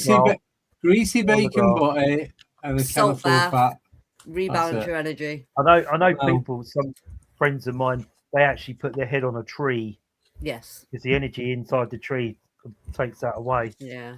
I've never tried it myself. I'm going to try that next time I have a hangover. Sit at the base of the roots and lean your back up against. And put your head upwards. Takes it out. Takes it out, Connected to Mother Earth. Oh, yes. Yeah. Grounding, baby. Yeah. Next one is again from Eternus. Have any of you asked what point or purpose that UFO served for your energy? Guessing that's for Paul. No, I've never. I just feel sometimes. I don't know. My own opinion is the UFOs are a distraction to draw us away from something else that's happening. It's like a magician, isn't it? When they're doing a trick, you're so busy watching this.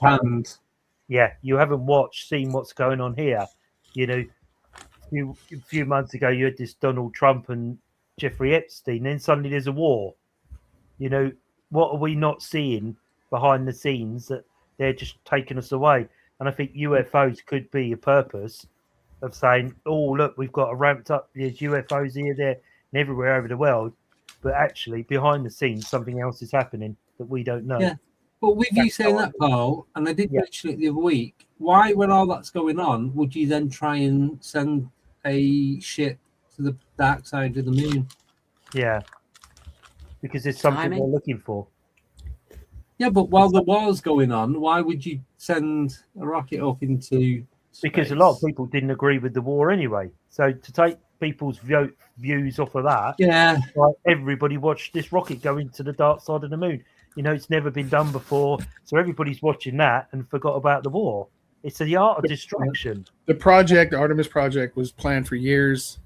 Oh, yeah. The war was not planned. No. But it just took your mind off the war, didn't it? Because you wanted to see how they got on. Did they make it? Would they get there? Yeah. So the war then takes a little bit of a back step, doesn't it? So you're concentrating. It's the sleight of hand. Yeah. News networks have It's done three-card Monty. Yeah, news networks have done that since news networks have been going. The art of distraction. Yeah. With me UFOs, I always get a good feeling. To be fair, it always cheers me up, and I'm happy. And I mean, sometimes if I'm going through stuff or I'm debating on something, you know, and I get that feeling, and I look up and I see something, because you get that feeling first, and then you kind of know where to look. It's almost like a confirmation for me. It's almost like, okay, all right, it's a, you know, a validation or a confirmation. So I've, apart from my experiences in Wiltshire, where I wouldn't say I was threatened, but I was just very freaked out would be the word. Yeah. You were a little intimidated. Slightly, yes. You know, it was kind of like out of my remit at the time. I'd only done paranormal. It was my introduction, and what an introduction. Holy moly. I was dazed for about 2 weeks. I did not come back down to earth for that for about 2 weeks, because my brain was just like, what? So yeah. No, I get that, because with the second not air balloon, that was how I felt intimidated. Yeah. And the one with the orb in the back garden, when on the second day of me seeing that one, I knew that it was watching me. Yeah. And I also knew that they knew that I knew. Yeah. But, Did they know that you know that they know that you knew? Yeah. It's a loop you don't want to be in. We know. Yeah. Even the rabbit. I knew that you knew that they knew that you knew. I knew that. Even the rabbits knew. I wish I did. Anyway, yeah, they're the only two times that I felt it's not right. I don't like this. Yeah. Nicole, not a problem. I don't see UFOs. I see ghosts. Yeah, I don't feel jack squatters. I don't feel nothing. UFG. I'd be like, cool, UFO. I've seen one once. No. I was little and I don't remember like what I thought, other than like, ooh, pretty light in the sky. You need to call them UFGs, Nicole. Unidentified flying ghosts? An identified floating ghost. Float around. I actually have never seen a ghost floating. I've seen a ghost that looked like a supposed ghost that looked like a person, like a doppelganger. Ooh, that's cool. And then I saw a scary nun. Very interesting stuff, Nicole. I love it. Scary nun. I like that. I don't like that, but I like it at the same time. I love it. Experience, because I never get scared, and I always want to get scared. Yeah, I'll scare you. Takes a lot. You do. You've been doing it a long time. It takes a lot to freak you out. You're just like, nah. Yeah. Right. But Next question. I want to see something flying across the room. Could be a UFO. Well, I'm not picky. But you had an orb behind you before. Just shot from the door, going down to your bottom right hand side. But that's a room where we used to see orbs all the time before, isn't it? So we'd see him. Yeah. Right. Next question. Last question from Simon. Last question. Scientists did tests on the energy going out the Sun Pyramid in Bosnia and found it gained in strength the further up it travelled. It's not a question, but it's a statement. But anyone giving a light on that? Pun not intended. Oh God, it's been a while since I've done some research on the Bosnian pyramid. So yeah, they have. It's a pyramid complex, as I say. There's a few of them, and they've had scientists there quite a lot of the time, and they've detected all these kind of frequencies that are around the actual pyramids, and there's different frequencies on different pyramids, but it does actually strengthen the further up it gets. So that is a strange anomaly which they can't explain. Kind of cool though. But I seriously want to get my backside there, and we've got to go and volunteer for 10 days. Yes. They'll kick us out like day 2. Yeah. They're like, get these crazy girls out of here. I'd love to go to Velisca. So was that a question? That wasn't even a question. No, it's more of a statement. That's what I said. Anything that goes in capitals gets starred, and then it comes through. But we do have a question. What came before the Big Bang? Me. Now, this is another thing, because I've been looking at this over the last week as well. Apparently, the Big Bang never happened. Well, it's just a theory. Yeah. But look, there's too much detail. There's too much detail to go into now, and I don't have it in front of me. But just look up the Big Bang theory. The Big Bang theory of the theory of it never happening. Yeah. And I think Google will get confused. No, don't go on chat. Don't go on Google. It's useless. No, you'll end up with Sheldon otherwise. Right. Yeah. But no, I think ChatGPT is a little tough to actually do research on, because you have to go through and you have to verify your sources. Yes. You do, yes, because she is a people pleaser and she will tell you anything you want to hear. Yeah, right? Exactly. Try Grok.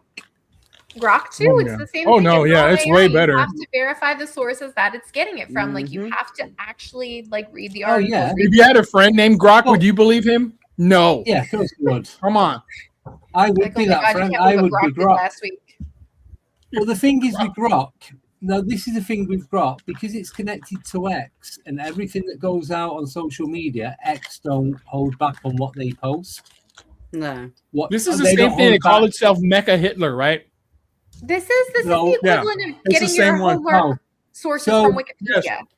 When you put stuff on X, they're pretty much very liberal about what you're allowed to post, even stuff that shouldn't be on there. So Grok is pretty much the same. Best thing to do is run it through 3 or 4 different AIs and see what you come up with. Yeah. The best thing to do Don't trust Don't trust Google, because it's limited. It's capped. I wasn't going to say Google. I was going to say use. Wasn't it Abby that said that we're a toddler-like species, essentially? Pretty much. We don't know if the Big Bang happened. We don't know. We don't even. No, we don't. We can barely see out into the universe. The what am I saying? The observable universe is so small. We can only observe. There's so much more we don't understand yet. We're still developing. But then you need to remember. Use Google. Don't Google. Use something like DuckDuckGo or something that's not even Google. Or even DuckDuckGo is getting limited now. Even that's on Memory the way holes. to being a Google. But I forgot what I was going to say. We trust Grok. Dumb. I don't trust ChatGPT. I don't trust them because them bitches lied to me. They have lied to me. If you put in, give me a bio of this person, I've done it for myself. And it says I did a whole bunch of things that I've never done. Mm-hmm. If you put a picture of Nicole in, it'll give you Barry White or someone. Someone can. I know. You look like Lorraine Warren. I wouldn't worry about it. No. Feels so good. Yeah. I don't trust it for everything. I trust it to. If I've got a bio, I'll put it in and say, "Can you clean it up?" And just make it sound better than how I would write it. That's it. Is Nicole frozen? So, oh no, she's not. Yeah. He trusts it for thumbnails, Nicole. We all remember the Power Hour. No, that was StreamYard. That wasn't even. But it was AI. Never do that again. Yeah. No. The thing is, I think you can't beat research by going back to the beginning. Mm-hmm. Hard copies. I think if you were going to research. It's all simulation anyway, guys. Don't worry about it. Someone's programmed them. That's what you got to remember.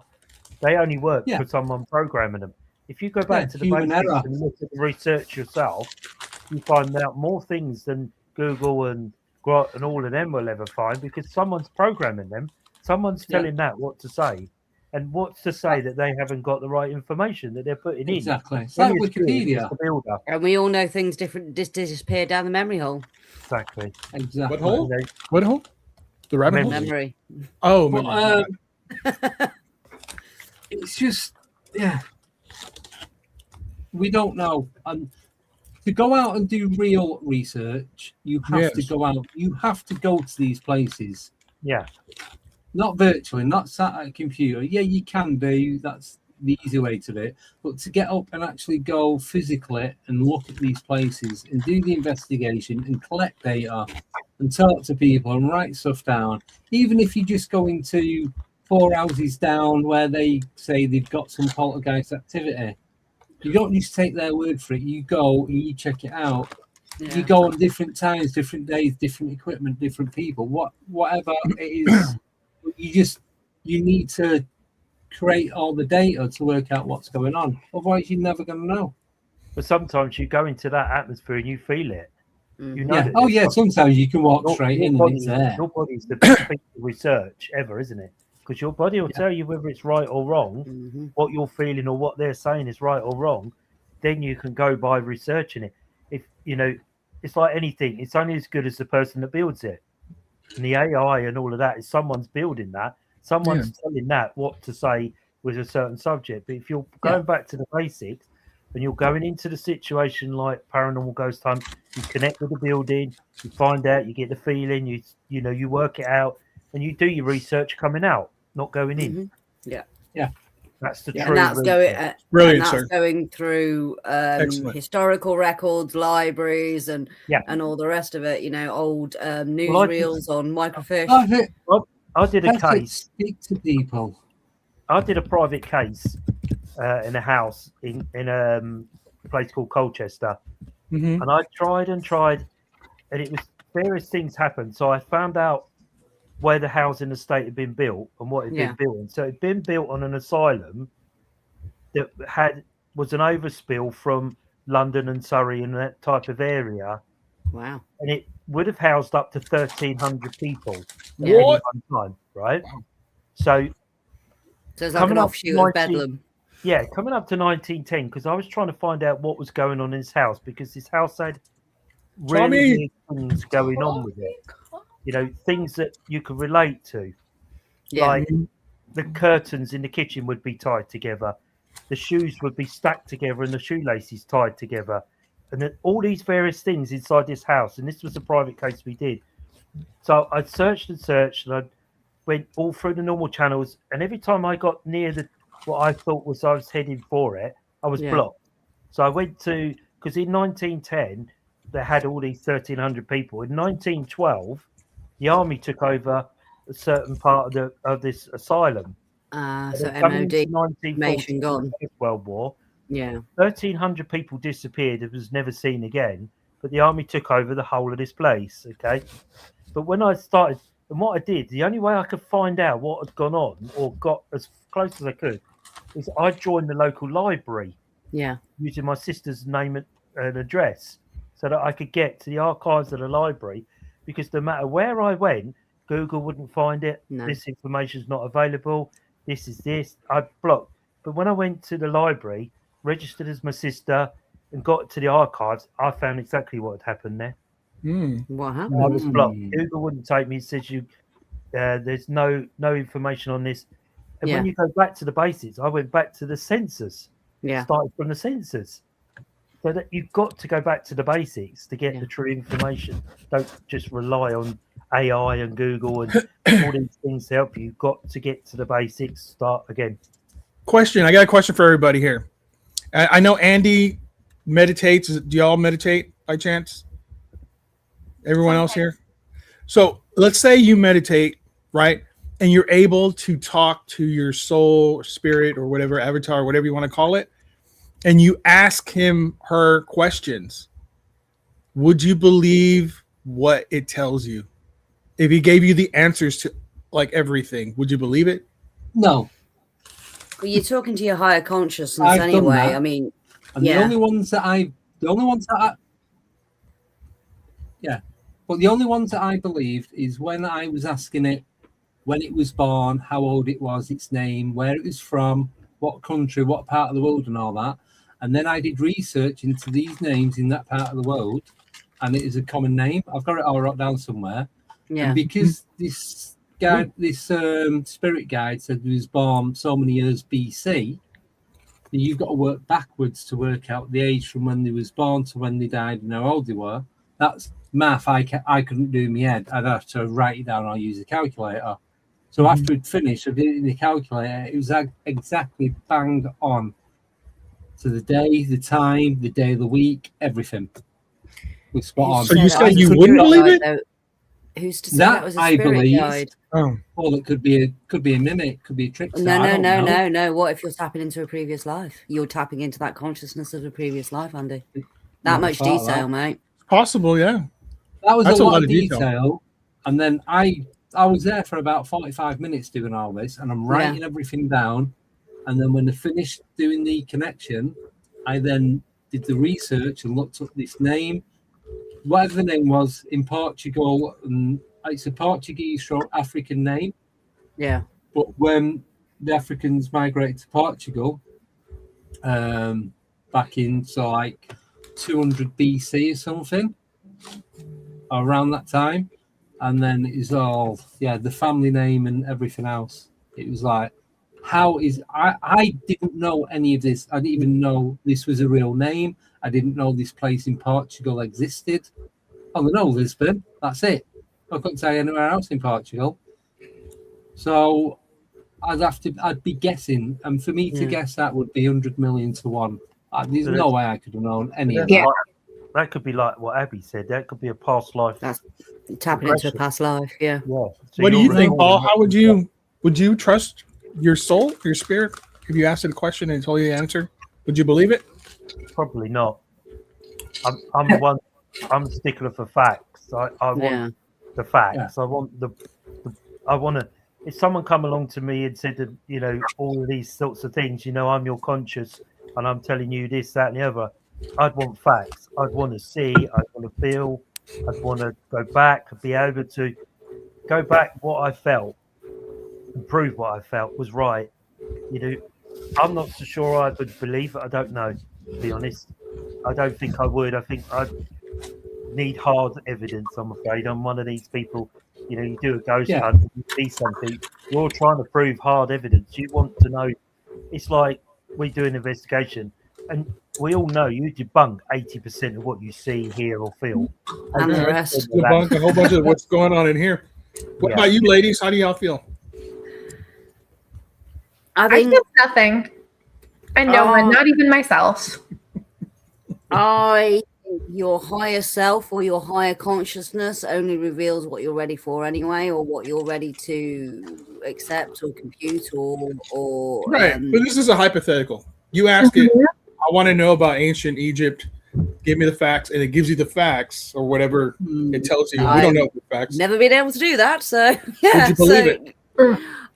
No, because I'd be thinking this is the same when you pick something up in a location. You always second guess yourself. Is that me, or is it my imagination, or is it like auto suggestion, or it's only when afterwards you come to do the report and then you find out, oh no, you were right, but at the time you're like, yeah, that's just in my head, man. I'm just putting 2 and 2 together and coming up with 8 million. So yeah. But are you just giving yourself the answers that you want it to be? Precisely.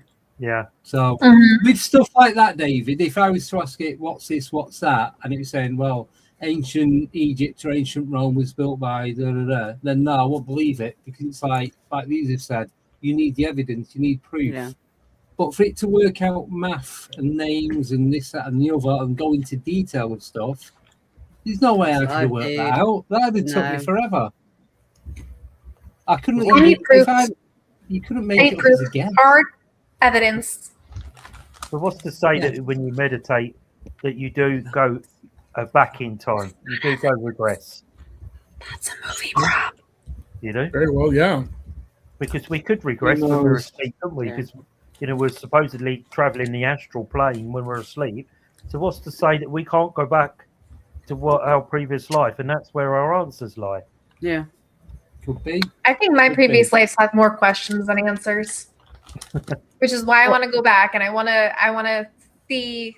I want to do the regression. I want to see what's going on in my previous lives. That's messing shit up for me in this one. Because I've ended up back where I left from, so that's weird. Yeah, and ended up in where I live in Devon is where I disembarked from. You were down there.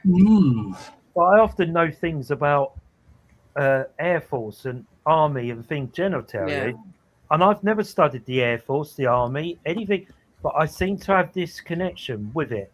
With the forces. Somehow, I don't know how, whether I would want to go back, someone to take me back into my past life.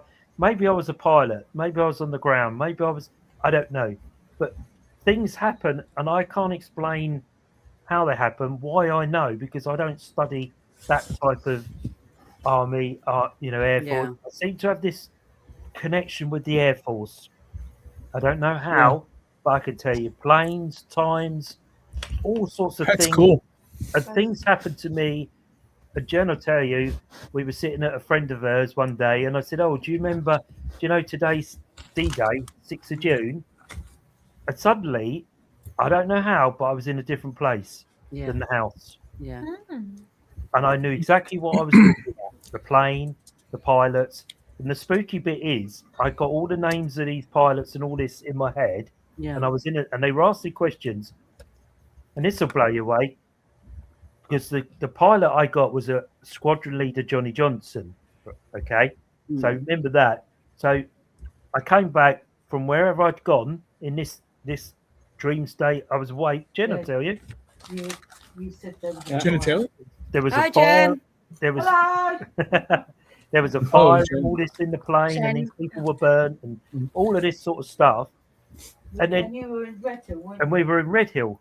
And then Jen said, "Oh, Biggin Hill, they've got a memorial one. Do you fancy going up there with the girls, the grandchildren?" So we went up there, and we're walking around looking, because it's like a big museum for Spitfires and in Biggin Hill, because it was very big in the Battle of Britain. And Jen shouted out, "Come quick, quick, quick, quick, come around the corner." I said, what? And literally, as I walked around the corner, there's a picture of a Lancaster bomber with squadron leader Johnny Johnson that was burnt in the plane in Redhill. No way. How? How would I have known that? Precisely. Because I knew nothing about this guy, and I got the name, the plane, the date, because when I saw him, he was standing there, kept looking down at this thing on his, and I thought he was looking at a watch. Yeah. So it was a time lapse thing. So, and I remember right at the very end being in a plane with the noise. That all went on for about half an hour. About half an hour this was. And Wow. I didn't know, and Jen will tell you, this is as true as I'm here, and I could hear the name, and then there was like a flash of light, and then bang, I was back in the room again with Jen and the other lady who was with. So when I went back and looked, I said, "Oh, he kept looking at the time. He was showing me that he pointed at this time on this clock." And when I went to Biggin Hill and saw him, and I read about his obituary, he was the first squadron leader that led the bombing runs out on D-Day before the army landed. And him and his plane were shot down and killed, and he was given the Medal of Honor for leading the first bombing raid into France.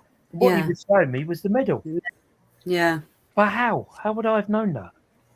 I knew nothing about this. It's only when I said, it's D-Day, and I was in a different place. Different place. Yeah. That happened to me on Slapton Sands, Operation Tiger, which is where I went. Can you explain it, Abby? I mean, no, I was in two different time zones. When I went to Lupton House for the first time, I knew there was trenches back there. I think I was based there as an American. I was based there at the time. When I was doing the archaeology there, I kept digging up all the test bullets, which was really weird. But when I was actually on Slapton Sands, because it was a haunted Devon night and it was a Dartmoor night, and we have no idea where we're going that night. We just meet up somewhere and we go to a convoy and we go to a mysterious location. And it wasn't on Dartmoor this night, funnily enough. And Graham was in the car in front of me. I didn't realise it was Operation Tiger Day or anything like that. I always thought that I went during D-Day. And I rang up Graham and I went, "We're going to Slapton Sands, aren't we?" And he was like, "Yeah, how did you know that?" I was like, "Operation Tiger, isn't it, tonight?" And he was like, "Yeah, how did you know that?" I got there, I was walking in 2 different time zones. Now, I remember the way I died. I kept dreaming it. I kept saying it as a kid. It's something I can always remember. Even my mom was like, "I used to go, this is how I died," which really used to freak her out. Not something you want from your 5-year-old child. But I was in this metal thing and the front went down into water. There was this weird voice over a tannoy that was a different language. I felt a sharp pain in my shoulder and I went face down into the water and I couldn't right myself. I just couldn't I couldn't get my head above water and I drowned basically. And at the end, when we were standing by the tank that they pulled out of the sea, because the Germans actually attacked during Operation Tiger and there was live fire and a lot of people died. And one thing they changed was that night from the actual D-Day is they didn't put all the ammunition in the front because they found if the soldiers went in the water, they drowned because they couldn't right themselves. Right. And that's... And wow. I didn't know that. There was no way for me to know that. And as he's saying this, and Graham's an out-and-out skeptic, my jaw was just on the floor. Wow. And I was separate from the rest of the group for the whole night because it was like I was walking in 2 different time zones. Yeah. It was horrible. Yeah, it was very weird. Yeah. Well, we are at the end of the show because we are at the 2-hour mark, which has gone very, very fast. It has. We've started on UFOs, ended up in past lives. Right? They've gone everywhere in between, even Egypt. I know. Exactly. I know. You said we can't remote view. Yeah. So anyway, thank you, Paul. Thank you, David. Thank you, Nicole. And thank you, Abby. Great show. Loved it. Lovely to see you again, Paul. Appreciate it. Thank you, Abby. We only had to gong somebody once. Well, somebody. We're putting these 2 in time out. We're putting, right? 2 people, two men with 1 gong. There you go. Oh my word! Oh, that's hi. How are you? Hi. Can you please clip that into a short called 2 Guys, 1 Gong? Oh yes, please. Put David and Andy in separate corners. No, I've just had an idea. Oh, because something. No, because I said about Fridays. Yeah. What did you say about Fridays? Did you forget? Hi, Puffy. No, yes. I didn't. He's gonna have to go through it all again. Please, I'm sorry. I remember. We're going to do more pre-records and put them out on a different day of the week. Ah, little puppy. So, and Fridays are going to be more. No, we only worked it out yesterday, so I've not told anyone. But so if you would like some merchandise like this, no one's even noticed. Shameless plug. Well, we can't see the top of your head, mate. No. There you go. Still can't. That'd be like me, man. If you were more humble and bent down, we could see it. And David don't know. Very nice. I have no hat. You can get them from. I can't put my shoulders on merch. Sorry. There you go. You can. It's just going to be painful. And if you order in the UK, it takes less than 3 days to get a delivery. Whoa! Because they're UK based. Wow. They're actually in Wolverhampton. So. Oh, cool. Yeah, not a million miles away. Yeah. You sure that's in the UK? Just about. Well, I am an alien now. A little bit. Anything past Watford is foreign to me. Nice eyebrows there, Nicole. I must be in the Caribbean. I think they're aliens missing some eyebrows. They have no eyebrows and red eyes. Love it. Prices run from UFO $2.99 to ultra dimensional $89.99 and everything else in between. So that is that. Don't forget, in just over 2 months' time, we are doing a 24-hour podcast starting at 10 a.m. on July the 18th, running right the way through to Sunday, 10 a.m. on July the 19th. We have guests. Nicole is creating 2 quizzes that we're going to be doing. which she cannot forget because that's in her more than capable hands. It is, but remind me closer to July because it's May, and I will very likely forget before then. I did remind you in January. Now 4 months have passed, and you've done nothing. So remind me in a couple more months. I'll remind you. Thank you, Nicole. Don't forget. Yeah, don't forget. You've been reminded. That was very helpful. And if you want to see Paul and Jen as well, there's an interview with them on Lifting the Veil with Abby Dent that's just dropped yesterday. So we go into all sorts of things and paranormal and your case from Unexplained caught on camera. Yes. Yeah. And Jen's on there too, isn't she? She is, yes. She is. Very cool. Check that out, you guys. Is Poppy on there? Poppy's on there. Yeah, Poppy makes an That's appearance. that's all right then. Paranormal Poppy. That's all right. Paranormal Poppy. So myself and Abby are back on Monday. We don't have a guest, but I'm going to be speaking to Abby at some point tomorrow because I have a plan for Monday. Ooh. Yeah, I'm you'll like worried this now. one. It's something you mentioned. No, it's something you mentioned a bit ago, and I thought we've not had a chance to do it yet. So I have spoke to a couple more high-profile people in the world of UFOs that have said yes, they will come on, but they can't come on at the moment. Yeah. So I'll get back in touch with them in a couple of months, and then we'll go from there. So nice. Cool. That is all I've got. No more updates. David, where can we find you? You can find me just about everywhere. Can I say? Yeah, you can find me just about anywhere. I have a new episode of David Don't Know with our good buddy Liam Holmes from the Spooky Shed. It dropped yesterday. And then Tuesday, I dropped a Deeper Down the Rabbit Hole with David that includes 2 of the 5 people here. Nicole, Andy, Tommy's on there as well. We talk about alien species and we discuss 5 of the most common referred alien species. So be sure to check that out. It's in my YouTube page, David from DTRH. There's my weekend viewing. Well, in fact, you should be able to get it on all of our YouTube channels because you've done it as a I shared it. Yeah. I shared, it's a collaboration with both Nicole and Andy, so you can check it out anywhere. If you go into collab, and it'll still take you to David's channel. And you can view it through ours. Subscribe, it's free, guys. It is. There you go. Click that like button. On Facebook, think. Daddy like buttons. Yes. Daddy does like buttons. Well, Paul, where can we find you when you're not in churchyards and? I'm always in churchyards, mate. Get me anytime down there. Just give the bell a ring. We're on the internet. We're on YouTube. We're www.hostforghost.co.uk, which is a new website we've had built. So Host for Ghost Paranormal. Yeah, Host for Ghost. www.hostforghostparanormal.com or .co.uk. So you can get us on either one of them. But we put a lot of our investigations in there. We're on Facebook Live on the Paranormal Monday Night Live, talking about investigations and guest speakers. TikTok we're on. Nicole, when Crinkly Bollocks is finished making noise, where can we find you? Find me on YouTube, on all social medias. Just search my name, I'll come up, or search Full Moon Paranormal. We are doing a new-ish podcast with me and Stephanie from Full Moon on Wednesday nights at 8:30 Eastern Time, Paranormal Tea Time. So we just sit around, drink some tea, and have a chat about all things paranormal.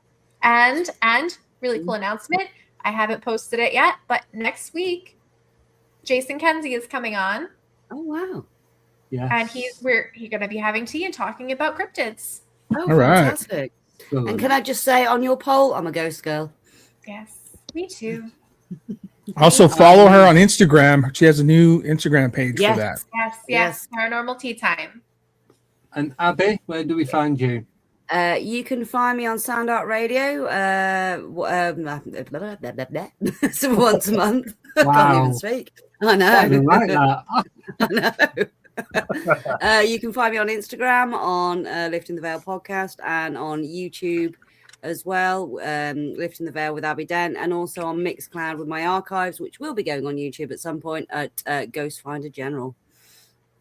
Right. Thank you, Jason Finch. Appreciate you, man. Yes. Yes. Everyone is amazing. Thank you to Og and just Og that was doing the moderating tonight. She had her work cut out, didn't she? Look at all that. Do appreciate it. The new channel tier members, everyone subscribing to the channel, everyone keep coming back, listening to us waffle nonsense every week. Do appreciate it. Like you said, we've got me and Abby on Monday, myself, David, and Nicole on Wednesday. Can you make it, David? Yep. Where we do the UFO Files reality check, where we talk about everything that's happened in the last 48 hours on the internet and social media, whatever's trending. And then next Friday, we have the one and only Jim Goodall from Skunkworks coming on, telling us some more stuff about what went on there. Can't miss that. Cannot miss that. Is you know what would be really supernatural? If we could cut our intro down to like under 15 minutes, our outro down to under 15 minutes. That would be awesome. I would love that. I have another show I'm doing in like, God. Let's go, big No, there's one way you can do that. Get Nicole to do the stream from a mobile phone, and when she leaves, she just cuts the feed anyway, so it don't matter. I think me and Nicole need to do our own podcast. What do you think, Nicole? Oh, let's do it. We You can do it still at got to do normal only puns, time. girl. Yeah, see, Yes, they can and do let's it get all the shoulders time, 'cause- involved. We'll get shoulders involved, and Ooh. There you There you go. go. That's it. Yep. I got to channel my inner Abby. Well, hey, to bring back I our shenanigans. have a tank top on. It's just shoulders. To channel our inner shenanigans, me and you've got to do only puns, girl. Nicole, don't go anywhere. I have something really important to tell you. Oh boy. Oh, Me and is Abby are going to start amazing. only shoulders. we are That's only fine. shoulders. Cool. thank you for coming on, Paul. It was a pleasure meeting you, sir. Thank you. It's a really pleasure As meeting always. you and Nicole. Brilliant to see you Again. guys. Abby, it's Right. great to see you. Thanks, Andy. No, thank you, Paul. It's always great. Always have a great chat. And yeah, anything else, just give me a shout. Right, that's it. Yeah. Have a wonderful weekend. 3-day weekend for most people. Bye. Paul's got a 25,000 euro weekend. But anyway, I'm just Well, there jealous. you go. Every day's a school day. Yeah, Every day's Right, a that's weekend. it. Love it. yeah. Right. Enjoy. See you all later. Thanks again, everyone. See you soon. Take Bye-bye. care. Signal acquisition initiated. Cross-referencing anomaly archives. Pattern recognition complete. Aether 8 online. Proceed. Welcome back. You found it again. The UFO Files. Broadcasting round the clock on Alien 8 UK. Red Eye listeners, insomniacs, sky watchers, van drivers on the long haul. You're tuned to the only station that stares back at the dark with you.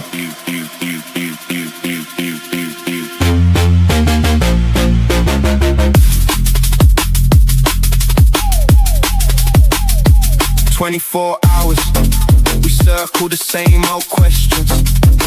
Lights over the north, shadows over the south. Phone lines open, headphones on, blinds half drawn. I got case notes spread like takeaway menus. Highlighters bleeding through until sunrise. Coordinates scribbled on coffee stained napkins from a truck stop somewhere near the east coast. We don't do jump scares here, we do the long stare out the window at 3:33 a.m. when the estate's asleep and the sky feels too crowded. You call him with that voice, half whisper, half there. First time chatter, long time watcher, and the hairs rise on every neck in frequency range.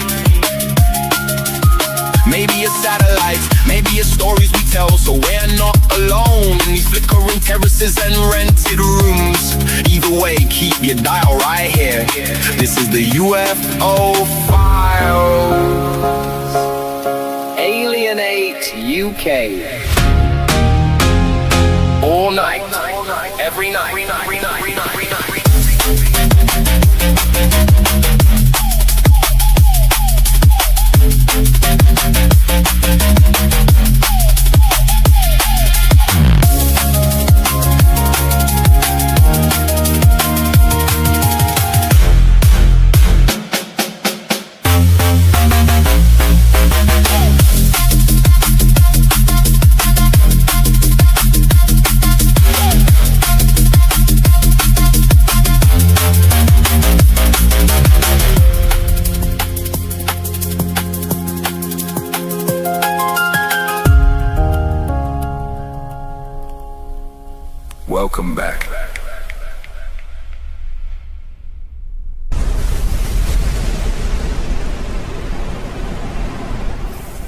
Alien 8 UK.